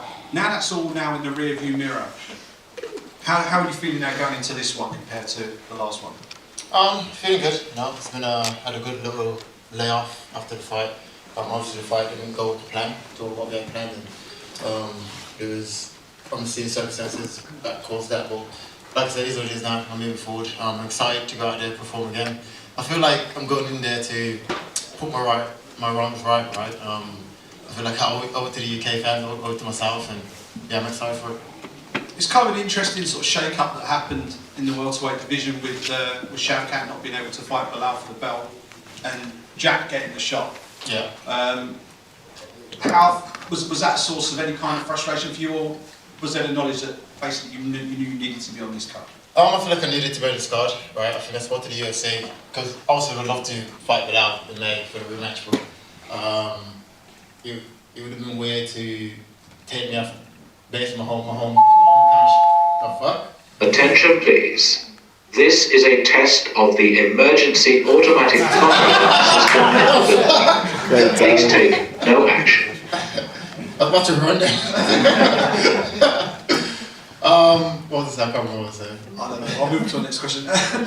You've got Sean Brady now. Obviously, he came in relatively short notice. It's a change of opponent style, but it's not an unfamiliar style to the past opponent. So, how helpful in a way has that been that it isn't a complete departure from what you've been for before?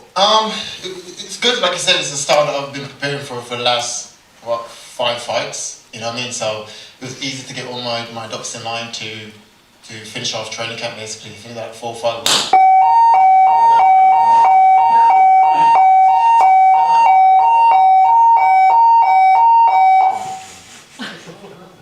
An emergency situation has been identified. We request you evacuate the hotel using the nearest signed escape route.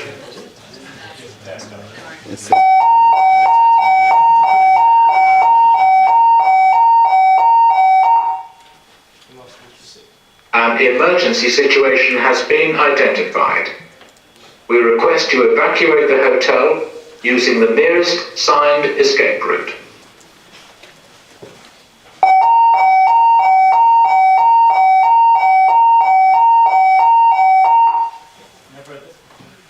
An emergency situation has been identified. We request you evacuate the...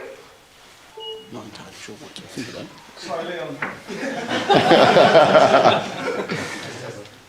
feel I've been out there that. Hello? No, take your time.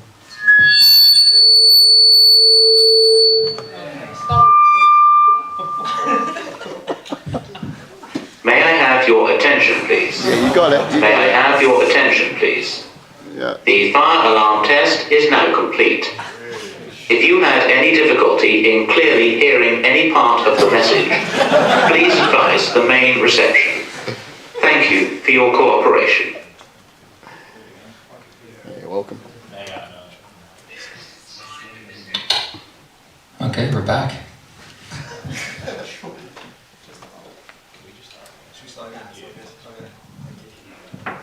Yeah. So, Leon. Yeah.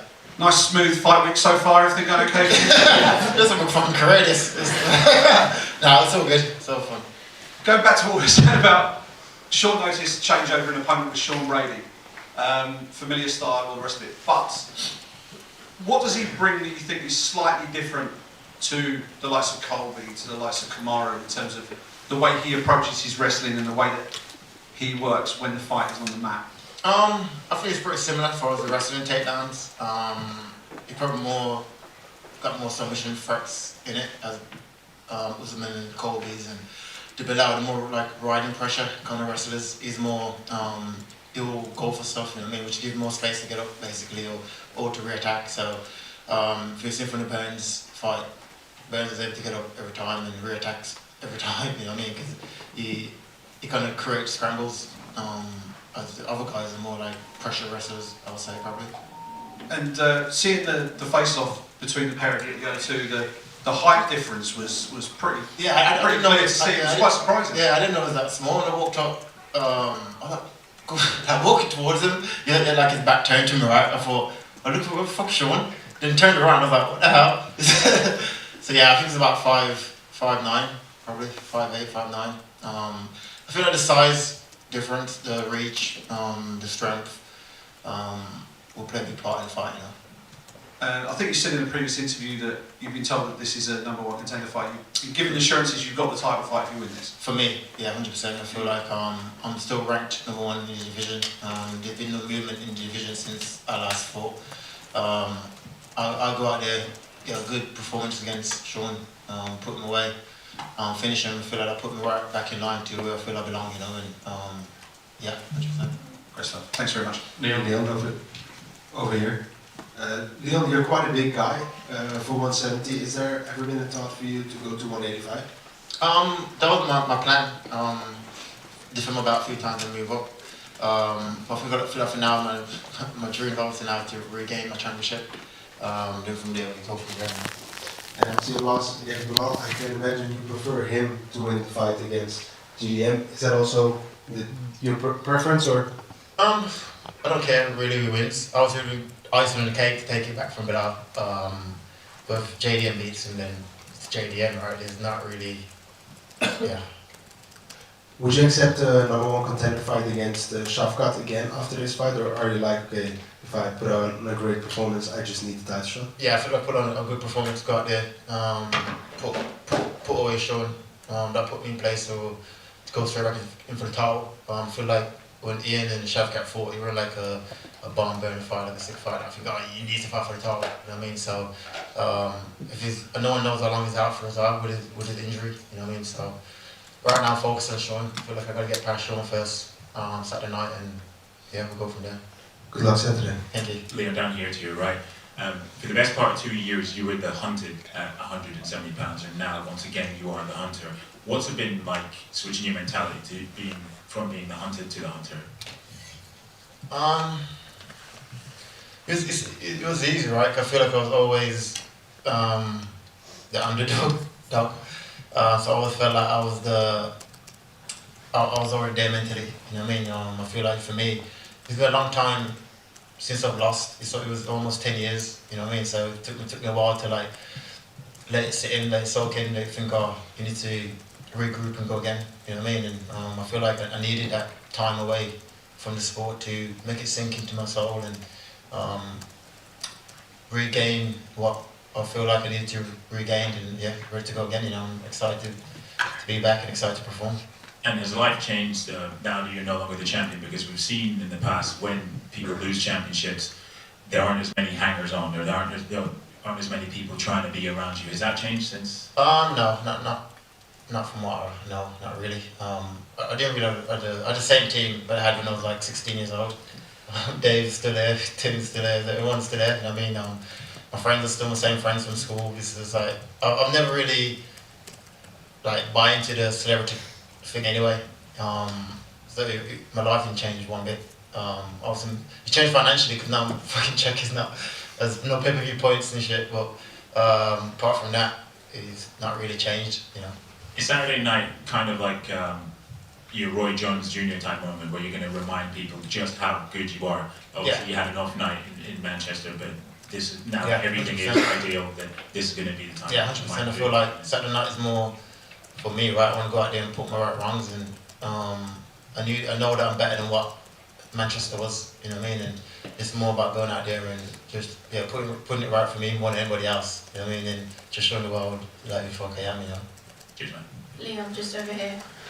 You know, there's been a lot of back and forth between you and Bilal. He said recently on Twitter that you're full of excuses and mentally weak regarding, obviously, your fight together.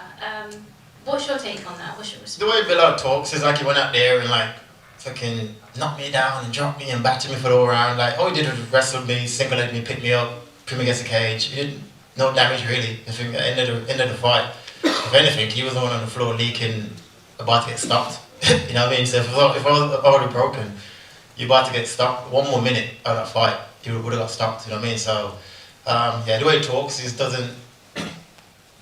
From what he does in the cage, he's two different person. He talks like he's like Mike Tyson, but when he fights, he's not. You know what I mean? So it is what it is. I feel like, yeah, it is what it is.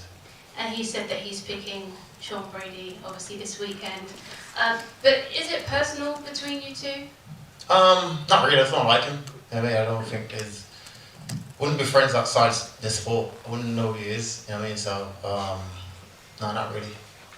And Sean Brady told us today in the media day that it's a bad look, he thinks, for you to be talking so much about Belal in the run-up to this fight. I'm not talking about Belal. You asked me about Belal. I'm not talking about him. You keep asking me about him, but yeah. Do you think it's hard for you to get away from that subject? Nah, not really. I feel like, because Sean is not doing much talking for this fight, I feel like Belal's on chatting shit, so I feel like everyone just keep talking about Belal. But as far as me and my coaches, or I'm not training thinking, oh, what's Belal doing? You know what I mean? I do know he tweeted what you just said. So, yeah. And do you see Belal retaining the title in Montreal? I don't know. I feel like JDM obviously is a better striker. Yeah, good anti-wrestling as well, so I don't know. If I put money on it, I'd probably go JDM. Okay. If I put money on it, yeah. And then in terms of a fight then with you and JDM, if that was to be for the title, how do you think that would go down? I feel like I'll win. He's a good fighter, you know what I mean? I was excited to compete against him. I was hoping for a striker, you know what I mean? I'm for a striker now for the last like 5 years, so we're doing good to come back to London and entertain the fans in that sense. But like I said, Sean Brady is another tough up and comer. That guy to go out there and get rid of, you know. Leon, you're once again the great man. You're once again the underdog going into this fight. It's a position you've been in a lot in your career, but a position you always tend to thrive in. Do you sort of relish that opportunity to sort of prove people wrong, or do you see it more as like a disrespect? Nah, it don't really bother me, you know. Like I said, I've been underdog in many fights, and I haven't lost before the last fight. I haven't lost in almost 10 years, so nah. Like, I think all this odds that means nothing. You know what I mean? I've proven time and time again that I'm one of the best in the division now. So you don't feel that the UFC or the brass, they underestimate you? No, I don't feel like it matters. Well, I mean, you spoke a lot about, in like leading up to fight week, about how you've been assured that the winner of this is going to get a title shot. I don't know if you caught what Sean said earlier, but basically he wasn't a big fan of the fact you were maybe looking past him. You weren't focusing on the challenge at hand, and he basically said he was going to punish you for that. I just wanted to get your response on that. I feel like I said, I'm focused on Sean for Saturday night, but the long-term goal is to become a two-time world champion. If he ain't got that dream in his head either, then that's him, you know, for me. I always put my main goal first, which is the championship. Then I always work towards it. There's steps in the way there you gotta get past. That's just as important as the title, but the title is the main goal, right? You gotta chip away fight by fight, you gotta win fights. If you go out there and lose to Sean, there's no title shot. You know what I mean? So it's just as important, if not more important, to get me to my main goal, where I feel I belong, which is a world champion. And so yeah, that's my mentality. I'm not looking past him. I'm just saying my main goal is to get back to where I left off. And he's the guy that's in the way, and that's it. Leon, right over here. Excellent for Karate Bushido. We know that some champions feel way more light when they lose the title. Do you feel like you have a better preparation since you didn't have the title this time coming into the fight? Way more light? Yeah, light in terms of like pressure. oh, mentally. Yeah. No, not really. I feel like for me, all fights is a title fight. You know what I mean? All fights are important. It gets you to that main goal where you want to be. So my preparation is just as good, if not better. So not really. I feel like being a champion, you want to win just as bad as being a challenger. You know what I mean? I feel like it's all just glitz and glamour, right? About but the actual fight, you put the work in camp. Okay, who it is, who we fight in a journeyman or a world champion, you got to put for yourself. You got to put the work in to go into the fight. Okay. You also said that you were going to jump up of category maybe if you have the opportunity. We hear talks about Islam Makhachev going into your division. Do you think it's kind of disrespectful for him to think that he can beat you guys, or do you think he actually has a chance since you trained with him before? No, I think everyone's trying to move up. Like I said, I'm trying to go to middleweight. Ilya's trying to go to lightweight. He's trying to go to welterweight. So, but that's the game, right? The game is the game, and if he wants to move up, then so be it. Thank you. Good luck. Hey Leon, just a lighter-hearted one here. There's a clip going around online right now of a fan of yours. His name is Robert. Yeah. He was at UFC 304, and it was his birthday, and his brother, instead of getting a cameo from you, decided to troll him and get a cameo from Bilal instead. So I'm just wondering if you have a birthday message. Did he kill himself after seeing that? What's his name, Robert? Yeah. Yeah, Robert, you probably deleted and throw away your phone with the Bilal thing, and happy birthday. Hopefully get to meet you one day. Hi Leon. So Sean has predicted how he sees the outcome of the fight.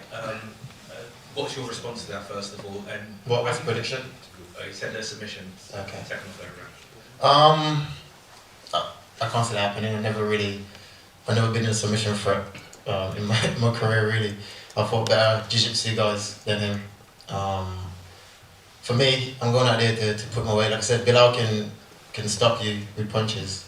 I'm going to hurt you, you know what I mean? And like I said, seeing the size difference, I feel like once I feel my physicality, yeah, I feel like I'll stop him, you know, and so let's see. And how does it, or does it at all, impact your preparation when you hear opponents being so brazen in how they are going to approach the fights? But that's the only thing you can say. Don't say, oh, I'm going to go out there and knock him out. You know what I mean? He's going to go out there, he's going to wrestle and he's going to look for a submission. That's the way he fights, right? So whether he said it or not, I probably would have fought it anyway. You know what I mean? Just from watching his tapes and he fights the same way every single fight. I can't see him changing, and he didn't beat no one really apart from Gilbert Burns in the top 10. You know what I mean? So if you looking at resumes and what's what, I feel like there's levels to the game, and something like showing the levels, you know. Cool. And last one from me. You talked passionately about Bilal today, and also. I'm not talking about Bilal. You fucking asking about Bilal. Oh God. The number one contendership, and Yeah. possibly regaining the title, and these long-term goals. How much of these are motivators, or could they be potentially distractions ahead of the fight on Saturday? What's the question, sorry? Your long-term goals. Yeah. How much are they a motivator going into Saturday, or could they potentially? How do you stop them from distracting you from the fight that's ahead? So this is not about Bilal. It's about the belt, not Bilal. So who gets the fucking belt? I meant long-term goals. Okay. So my goal is the championship. Whether Bilal's got it or JDM. Okay. Like I said, my whole career it's been the same, right? I've always had a goal in my brain to become UFC World Champion. That goal drove me to become UFC World Champion. Now my goal, I lost the belt. Now my goal again is to be 2-time World Champion. So I need that in my brain. So I get up in the morning when I'm running, when I'm envisioning, when I'm dreaming. It's for that, right? So I don't get how a goal can be a distraction. You can't, for me anyway. You know what I mean? I feel like it's motivation, if anything. It helps you to push on, and that's it. I don't get where the confusion is coming. Cheers, Leo. Thanks. Leon back here. Made some rounds on social media last night. A potential staph infection on your arm. Is there any update you can offer on that? I actually did have it like this is about six weeks ago. Took antibiotics for it. It's gone. I know it affects cardio-wise or nothing. You know what I mean? I was fine. I don't know if it was staph. It's like a bite or something, but. Yeah, that was 6 weeks ago. Nothing affected, nothing, and I'm good. And how do you compare the grappling style of Sean Brady? Obviously, he's more of a jiu-jitsu style guy than the likes of Bilal. And do you feel like this is a preferred matchup for you? Because, as you said, you can right those wrongs of the Bilal fight with a similar style. Yeah, I feel like it's like I said, it's a style I'm used to. He's also more jiu-jitsu in him. But it's a style I'm used to, a style I'm comfortable with, and it all depends how I look at it, right? I look at it like it's a great fight to prepare me for what's next if Bilal win. If not, it's a great style to keep leveling up. You know what I mean? So it's all about like how you see things, right? Is you take it as negative, like, oh, why you keep fighting grapplers? It's like, if you truly believe you're the best, then you should be able to fight any of these guys, whether it's a grappler, striker, jiu-jitsu, karate, taekwondo. Like, why does it matter what the style is? You're gonna fight them one day anyway, because that's your job, right? That's the goal is to be a champion. So is this, I should imagine. So eventually you're gonna fight these people. So it doesn't matter whether it's today or fight next or 2 fights. Eventually, if he keeps winning and I keep winning, we're gonna fight each other. So it's all just, like I said, how you look at it. I don't see it the way you guys see it, and yeah, that's it. Leon, just one question from me. All being well, and you go and achieve your 2-time champion dream, the UFC are likely to bring a big pay-per-view show back to the UK. Would you be comfortable doing that? 5 AM, 6 AM? No. That even for a massive pay-per-view headliner, that's done now. No, I wouldn't do it again now. I'm trying to think I'll go back to America, or if you're going to do like 5 MMA, you might have to take it back to the States, And I feel like the UK fans deserve a big, like they did to London. That London one was good for me, it was going to do it, you know what I mean? So let's do that again, Yeah, we have time for 2 more. One, Leon, right to the back. After your last loss, we know you've worked harder than ever to reposition yourself as a clear contender and reclaim the belt. What changes do you think we'll see in you this Saturday night, and what can we expect from Leon Rocky Edwards? I'm just more forward aggressive guy, and I feel like I was more fighting to like not lose my record, and I was like, I've been like 12, 13 fights here for in the last like 10 years. You're a champion, so you build all these things up in your head that you try and chase this dream to beat UFC record. That you kind of fighting not to lose more than to win. You know what I mean? And now I feel like Saturday night I'll go in there as the young when I first got to the UFC, going in there to chase that goal again. You know what I mean? And it makes me excited to feel that, and yeah, I'm excited for it. I also wanted to ask you how was the adaptation in your camp, being after such a significant change in preparation, and what was your first feeling when you knew that you were going to face Sean Brady? I don't. Like for me, it didn't matter who it was, There was a few names on the table, and I was like, am I fighting in London, yes or no? Or if not, am I moving to the Jamaica? Like, I just want to know what my time frame as far as camp goes. What's what? Obviously, we got the decision. I'm fighting in London, and as far as the opponent goes, like I said, it's more about me, right? It's more about I'm focused on what I need to do, and so it didn't matter about Sean Brady or whoever else it was going to be, And the last one for me, we also talked before about the possibilities of Islam Makhashi coming up in your division. Would you like to face Islam for the title, and if so, how will it play out between you and Islam, knowing that you were his first sparring partner in the US? I don't know, I'm focused on Sean Brady for Saturday night, and yeah. Sir, go ahead. Yes, just one last question, Jacob from Corner Blog. You've had you've had some setbacks in your career, but you always manage to come back and be even stronger, and it seems like you are the strongest when your back's against the wall. Is there any secret to that bouncing back mentality? No, not really. I think just like my upbringing, right? Just the way I had to be where I'm at in this position. You know what I mean? I feel like it takes a strong man to go through ups and downs and to rebuild, go again, not that and come back again. So it's like I think over time you build this like callus in your mind, in your brain, in yourself. It doesn't matter what happens in life, you just keep cracking on, keep moving forward, and it's all about how you perceive things, right? And how you look at it. You can go, oh, why me, and moan about shit, or you just say, okay, who's it? Sean Brady, yeah, Carl. Why is he so orthodox? He's orthodox. What does it do to the wrestle? Why you wrestle? Oh yeah, let's get back to work, innit? Like, what does it matter, like, who or what, like, is in your way? Like, what is your goal and what is your dream, and what confidence have you got in yourself? And yeah, I feel like from being born in Jamaica to become the UFC World Champion, it was a long fucking road, and that road built a lot in me to withstand and overcome, and after time again, you know what I mean? So my mentality is outside of fighting, you know what I mean? And that's it. I'm just built different, you know.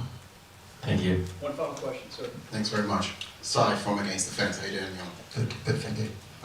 So you said earlier about how Sean Brady fights. It's pretty similar time and time again, and obviously it's a strategy that's worked for him, as he's only got that one blemish on his record with Bilal Muhammad. Yeah. How closely have you looked at that tape? What kind of tactical insights have you taken away from it, and where do you see the advantages coming up against him this weekend? What have you learned? I've seen a lot from not just that fight, but from all his fights. You know what I mean? He's everyone keep talking like he's some newcomer as I'm 33, he's 32. You know what I mean? He's not like a young kid, like 25 years old, fresh coming to the UFC. But yeah, like I said, there's a lot of things I've seen on tape that we can take advantage of, and I'm excited to go out there and perform and yeah, just show the world. You know. Very good. Thank you.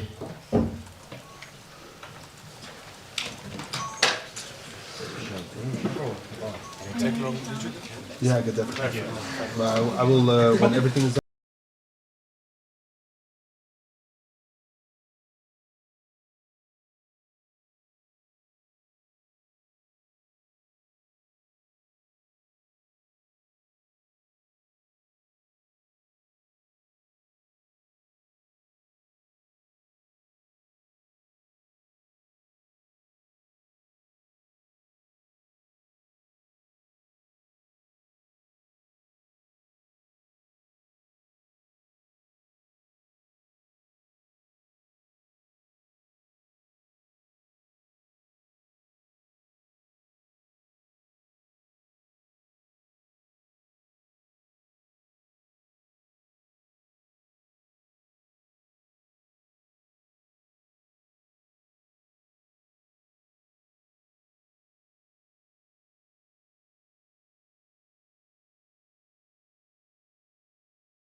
Hello, welcome to London. First off, how have you settled in and how are you enjoying things so far? I love it here, man. Yeah, so team and I, we arrived a little earlier, which is good. You know, it just helped us to acclimatise and get used to the timing here, the sleeping pattern and everything. And I just love it. The weather's good, well for us now. So everyone dresses well here, and it's helped me to understand and just keep up my standards. How long does it take to acclimatise, given just the sheer scale of the commute that you needed to make for this one? For this one, about 4 or 5 days. And you've got a really tough, experienced opponent and a durable one as well. So how do you view this matchup in terms of a stylistic matchup and perhaps an opportunity to really showcase your striking skills? Yeah, Jan is a very well-established and experienced fighter, so you know, we've got to make sure we go in there and get the job done. That's all that matters. And if you were kind of grading your progression through the UFC so far, what kind of grade would you give yourself, and how satisfied have you been with your performances thus far? Well, when you look at it, you've got someone who's on a 7-fight win streak, the most in the light heavyweight division so far. So very exciting, and I think everyone would be merited for a title shot after this. Against Jan, you're facing a guy who Alex Pereira couldn't finish, and Magomed Ankalaev, who's the current division champion, couldn't finish. What is it about your skill set that you think can get the job done where those two guys weren't able to? We'll just have to see on Saturday night, but I come with a different approach. Great stuff. Thanks very much. Thank you. Carlos over here. This side. Yeah. In Jan, you're also facing an opponent who has fought a teammate of yours, Adesanya. Did you guys talk about the fight, and did you watch his fight with Jan, even though it's been a while? Yeah, I mean, I was training alongside Israel as he was preparing for Jan. This was my debut against Nzichukwu, so we were training alongside each other. We knew what was about to happen.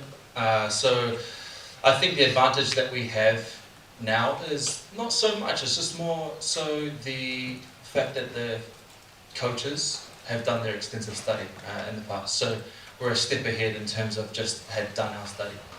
People talk a lot about Jan's age. Do you think that affects anything in the fight? Age is just a number. That's true. One last question for me. The current champ, Ankalaev, and I heard the rematch is almost signed against Charriere. Do you think you're the definite #1 contender if you win this fight? Yes, a fight, well, notable win over Jan Blachowicz would definitely merit a title shot after that, so for sure. And where do you see the holes in Jan's game for you? It'll present itself. Okay. Good luck this Saturday. Thank you. Over here, Carlos, Absalon for Absalon MMA. You said that you're going to watch out for the holes. People see you as more of a striker, Jan Blachowicz more of a well-rounded fighter. Do you think that you're going to have opportunities in all around the game, or are you just focusing on striking? We will have to see. It is a secret until it's not a secret. It's going to happen, but I have full faith that I'm going to get the win.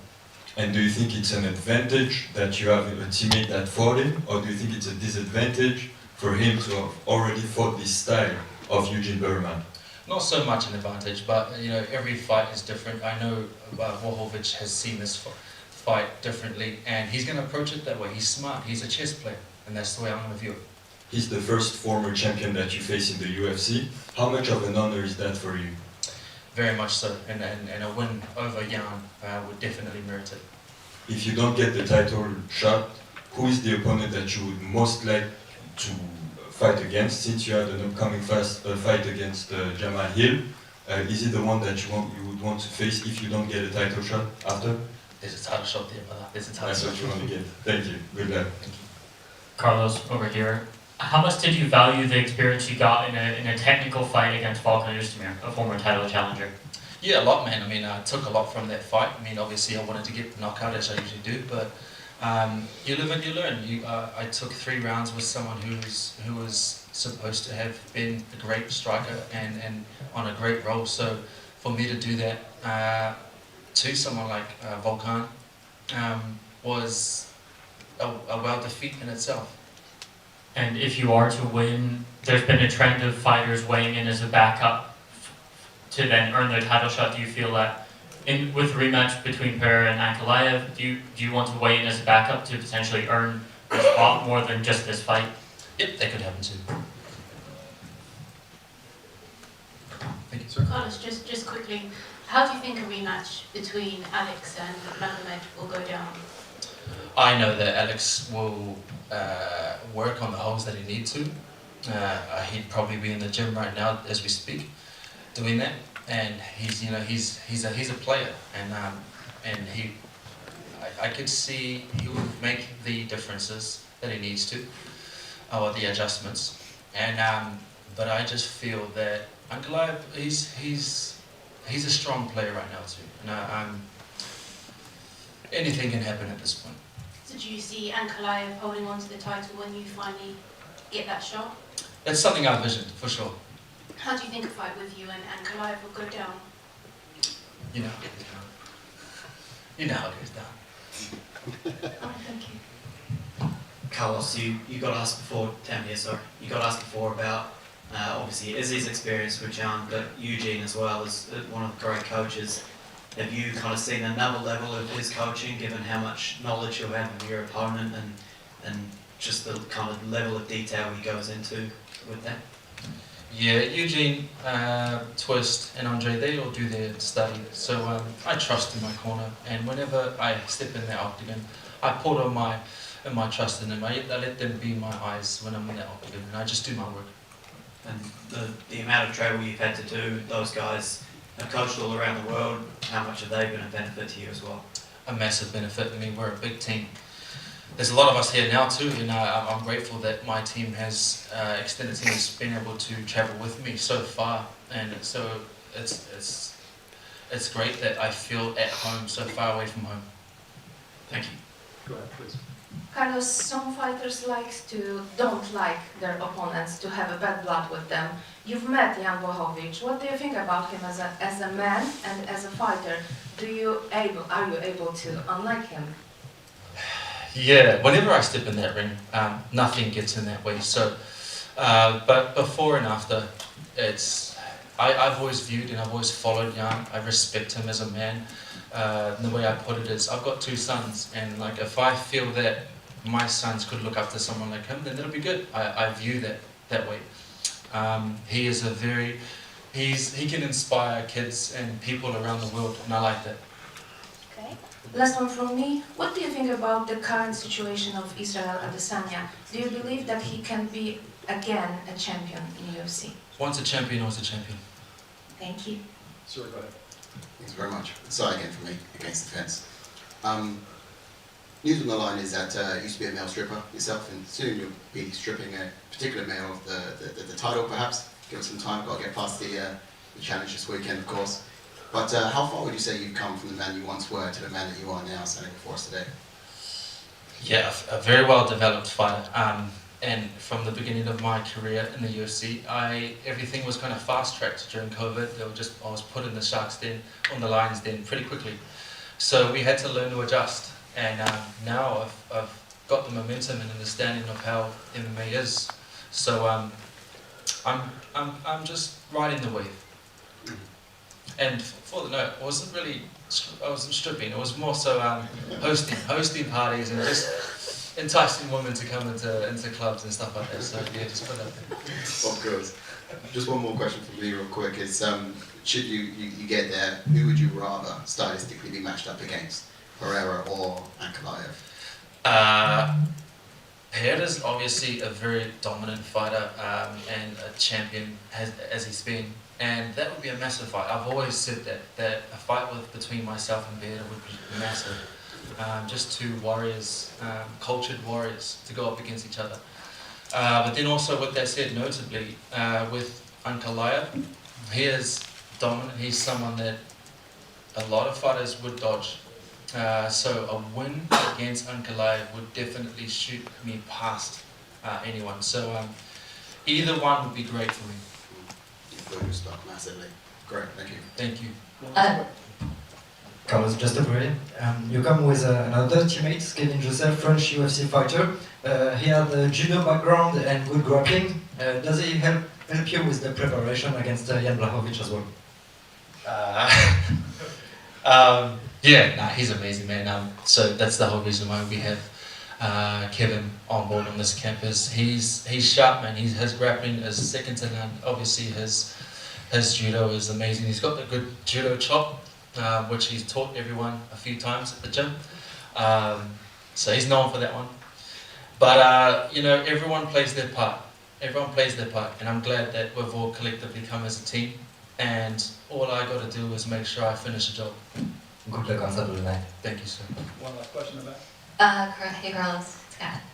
When you said there's so much more on the horizon, besides having the belt, would something like being on the cover of GQ be on the horizon? 100%. Yeah, that's it. That's everything that we've put in the lines for sure. GQ they've already sung out for a bit, so we'll definitely get there. Thank you. Thank you.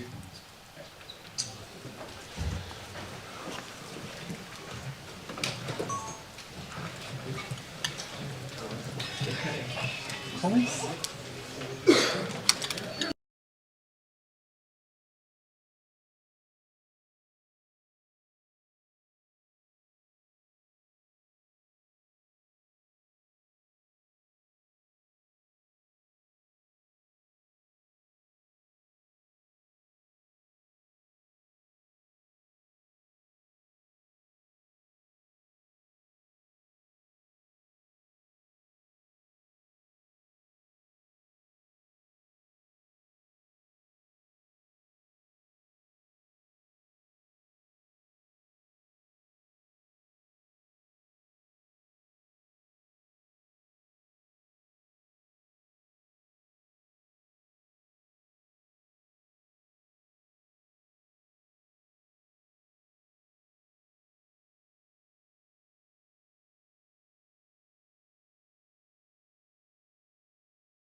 Hi, Morgan.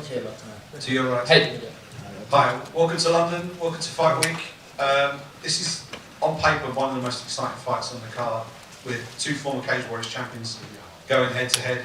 How excited were you to get an assignment here in London and to get to face someone like Nathaniel Wood? I was really happy to hear the news and the name, and to know that I'm fighting in front of a crowd and not in the Epics. So I was really happy, and it was Nathaniel. I know him, we know each other. We have a great history because of Cage Warrior. So he was BT1 champion, I was the featherweight. I saw him succeed here in the UFC, and I know what he brings, what I bring. So yeah, exciting matchup. You fought twice in big arenas with UFC in France, but the last one, getting the finish in front of your own fans, just how much did that mean to you to be on the big stage, in the big arena with a packed crowd in your own country, given that the sport has only recently been legalised? It's always big to fight in France for me, because I don't have a lot of MMA fights here in France, because it was not legal before when I started MMA, and then I was fighting in Cage Warrior, so all around Europe, but not in France. So being able to really perform great for them, throw some crazy finish and bring all the excitement in the hardcore arena is always a pleasure, and I love the feeling. Like, for me, it was almost like fighting outside of my country, fighting in France, because I never had this opportunity, and it's a so big arena, there's so much people. So yeah, I love it. Every time I came, I try to push on a really big show. When you fought over here in the UK in the past, you've always had this army of fans come over to support you. How much does it mean to have such a passionate fan base that travels to support you when you fight?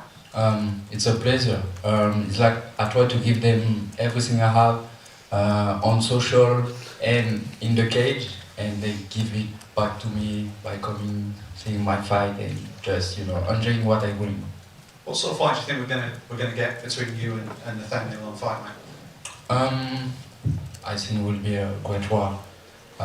3 rounds, really, because we are hard to finish. I am hard to finish. In MMA, nobody has been able to finish me. Nathaniel is hard to finish too. I always try to get a finish, so either way I'm getting a finish or we're going to decision. Thanks very much, thank you. Mark, over here. You are a big 145er, while Nathaniel obviously moved up to featherweight in his UFC career. How big of an advantage do you think you'll have in the strength and size category? I don't really know. I think he had the time to adjust. No, it's been maybe 2 years that he's jumped in featherweight. I know he has great conditioning, great strength training, so I don't know. I don't bet on betting the more physical guy, I just think that the most part of the game will be technical and be ready to fight. And I've seen you fight at the Indigo, and the crowd was deafening. How do you imagine the crowd would be at the O2? More ticket sales, more people, right? Yeah, I don't know what to expect. It's like, I expect nothing, I just expect like fighting Nathaniel. The crowd is something else, I can't control it, so I don't bring too much attention on what I can control. Do you think a win over Nathaniel would be able to push you into the rankings? I don't know, maybe. But it's like just the crowd. I don't pay attention to this, I'm just here to fight. If it pushes me through the ranking, it's good. If not, I'm here to fight, so I will have another run, and one day I get a ranking, but right now I'm still young in my career here in the UFC, so I'm not in a hurry to get to the ranking. And you expressed some displeasure in fighting in the Apex. Is that a place you never want to fight again? I would not say never fight again, but I prefer when I have a crowd. I think I perform better, I think my style is better for crowd, what I bring. So yeah, fighting in the Apex is something different. Salut Morgan. Je pose la question en français, je la traduis en anglais. I ask the question in French, I translate it. Tu dis que tu préfères avoir une foule à Paris, tu combats avec la foule, avec toi, tu as une vraie connexion avec le public. Là, elle sera contre toi en termes de motivation. Qu'est-ce que tu préfères, entre guillemets, briller devant ton public ou mettre une clim à l'extérieur? I said that you have a great connection with French crowd, and I ask you if you prefer to fight with the crowd with you or against you in fact of motivation. Je réponds en français. En anglais. Okay.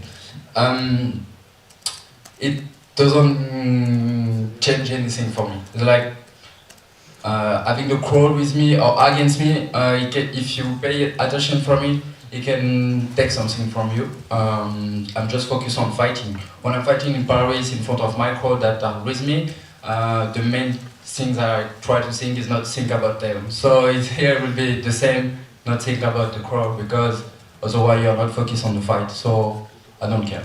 Another one about your technical, your opponent, what he said that he's shorter than you, but he will be faster, and that he has the fast advantage, you have the power advantage. Do you agree with that, or do you think you will be faster than him or fast as him? I don't know, we'll see. We'll see on Saturday night, but yeah, speed, I don't know if speed make you win fight. Fighting make you win. He had a prediction for the fight, he doesn't want to share with us. Do you have one, and do you want to share it with us?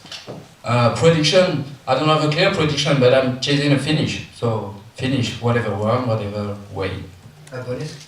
A bonus, I expect a bonus, but I'm not chasing it. It's like, it will come if I do the right thing. Thank you very much. Encore juste ici, en français, tu peux me répondre en français. Absalon MMA pour Karate Bushido. T'as dit que tu expectes the finish. Souvent, les combattants peuvent trop se concentrer justement sur la win et ne pas obtenir, comme Taylor Lapillus, la reconnaissance pour le côté spectacle. Est-ce que toi, tu mets plus l'accent sur le spectacle ou est-ce que tu mets plus l'accent sur le fait de gagner absolument les combats? Non, ce qui est très important, c'est de gagner ces combats. Mais le mieux, c'est de les gagner de façon spectaculaire. Parce qu'on est dans un sport qui demande ça pour le public, pour même tout ce qui est à côté, ce que ça va apporter. Après, il ne faut pas trop se concentrer sur ça, sinon on peut avoir des désillusions en décision, si on va à la décision. Donc le plus important, c'est quand même de gagner le combat et de maîtriser sa performance. Et si on maîtrise la performance, enfin moi en général, quand je maîtrise le combat et la performance, il y a un finish.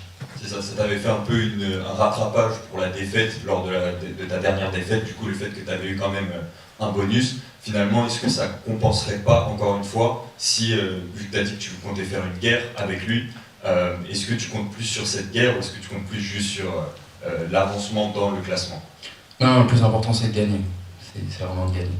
Et est-ce que tu te sens mieux à combattre ici en Angleterre, vu que c'est ici que tu t'es vraiment fait connaître au début avec le Cage Warrior, ou est-ce que finalement le fait qu'il n'y ait pas ton public derrière toi aujourd'hui, ça va être au détriment de ta performance? Oh non, ça change rien, je me sens ni mieux ni différent. J'ai l'habitude de combattre à l'extérieur, j'ai encore plus l'habitude de combattre à Londres. Donc c'est un peu pareil, juste ça va être une grosse salle à Londres. Mais au moins j'ai fait des grosses salles à Paris, donc j'ai déjà un peu l'ambiance de savoir ce que ça représente de combattre devant beaucoup de gens. Mais Paris, Londres, États-Unis, peu importe, j'ai l'habitude. Merci beaucoup. Over here. When we look at your fights, you're always a guy who comes to fight. If it's Cage Warriors, if it's the UFC, any organization. In what sense are you also busy with the rankings, with the future of your MMA career? Or is it always only wanting to fight, or do you have a plan in mind what you want to do? No, it's like I'm just focused on the present. Because if you are too focused, I think, on the future, getting to the ranking, the bed, whatever, all the next step, you're missing what you need to do right now to get there. So I'm just really focusing on present, doing the best I can to perform, just show what I can do and try to do great performance and just enjoy the journey and see where I can go. Thank you very much. Bonjour Morgan, Mehdi d'Actu MMA, ici à ta gauche. On vous a souvent comparé avec ton adversaire Nathaniel Wood. Vous êtes deux anciens champions du Cage Warrior. Vous avez beaucoup de cœur dans vos combats, vous êtes tous les deux spectaculaires. La question que je voudrais te poser, c'est qu'est-ce que tu as en plus de lui? Et lui, à l'inverse, qu'est-ce qu'il pourrait avoir en plus de toi dans ce combat? Qu'est-ce que j'ai en plus que lui? Je ne sais pas si l'un ou l'autre on a quelque chose de plus que l'autre. Je pense que tout va jouer vraiment sur qui aura le meilleur game plan, qui va avoir la meilleure approche du combat, qui sera le plus dedans, qui va être le plus incisif. Après, je pense qu'à ce niveau, il a beaucoup d'expérience. Moi aussi, on a parce que je pense le même genre d'expérience. Ça est un combat très serré sur le papier. Donc je pense qu'on n'a rien en plus l'un que l'autre. Ok, merci. Est-ce que tu as j'ai vu dans une interview cette semaine à Ariel Noani, tu disais que les fans français notamment attendaient toujours plus de toi, que tu partais à chaque fois comme l'outsider, même à l'UFC Paris, là cette fois tu es à l'UFC London. Est-ce que ça te met une certaine pression ça? Et est-ce que, j'ai une question, depuis que tu as signé à l'UFC, tu as déjà senti un manque de reconnaissance de la part du public français ou pas du tout? Je sais pas si c'est à moi de répondre à ça, parce que forcément je vais peut-être pas être objectif en fonction de ce que je vois. Disons juste que je fais mon chemin, j'y fais pas trop attention en vrai de vrai à ce que le public pense de moi. Et je continue juste à marteler ce que je pense de moi et mon identité et ma façon de combattre, que ça plaise ou non, et puis on verra où ça va. Merci Marc. Yacine pour RMC Sport. On a vu ces dernières semaines et même pendant cette Fight Week que l'UFC t'a pas mal poussé sur ses réseaux sociaux. On a l'impression de l'extérieur que tu es bien apprécié de l'organisation. Est-ce que c'est quelque chose que toi tu as remarqué? Est-ce que ça te conforte dans ta situation actuelle et qu'est-ce que ça t'apporte de manière générale? Je pense que j'ai quand même une certaine valeur à l'UFC. J'ai pas été signé pour rien. Je suis sur 3 bonus. Il n'y a pas beaucoup de combattants en premier contrat qui font 3 bonus de suite. 2 gros finishes, un combat du mois, combat de la soirée à Vegas, où j'étais aussi très bien placé sur la carte. Je fais le travail sur les réseaux sociaux, dans la cage. Avant j'étais au Cage Warrior, j'ai été champion. Je pense qu'il y a surtout un manque de connaissance de ce que j'ai pu accomplir dans la MMA à l'international, et l'UFC ils savent ce que j'amène. Et donc ils communiquent sur moi de la bonne façon, c'est tout. Comme ils me voient. Tu penses qu'on devrait te voir différemment, ou du moins que les gens en France justement ne te voient pas suffisamment de cette manière? Je pense qu'ils sont un peu biaisés par le record. Marche, merci. Last question. Yes. Morgan, why do you think there is such a big hype, such a big boom for MMA in France? Because it's new, first. It's been 5 years that it's legal, and because we have great performances fighter. So there's obviously Nasruddin, who just beat a legend in the sport. There is Cyril Gane, there is Manu, who is fighting for the belt. And there's me, there's William, there's Fares. We have crazy good represent people. We are good on social media. We bring excitement to the young generation, and we are really close to our public. We talk with them a lot on social media, on the media side, on interview, everything. We try to push our sport because it was really hard for us and harder for the previous generation. Like my coaches and all his players, it was really hard for them. So, everyone is proud of us, and we try to give them back, and it's just booming in France because MMA is spectacular. And when UFC came, every time we just had another step higher and higher, and every Paris show is crazy. We do crazy performances, so yeah, they love it. And do you see any big talents in MMA outside of UFC? Some fighters from France, some names maybe? Yeah. There's crazy talent out there in France. There's Saladin Parnas that you cannot miss. There is young and upcoming fighter like Baki by Sangor Shamsuddinov. There's the Lazy King who's in PFL.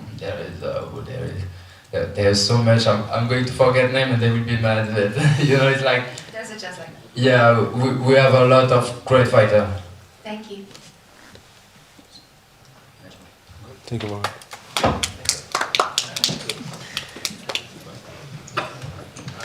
Let's eat and then edit.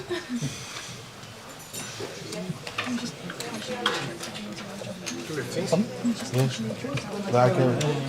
I think we still have time to afterwards to edit some stuff.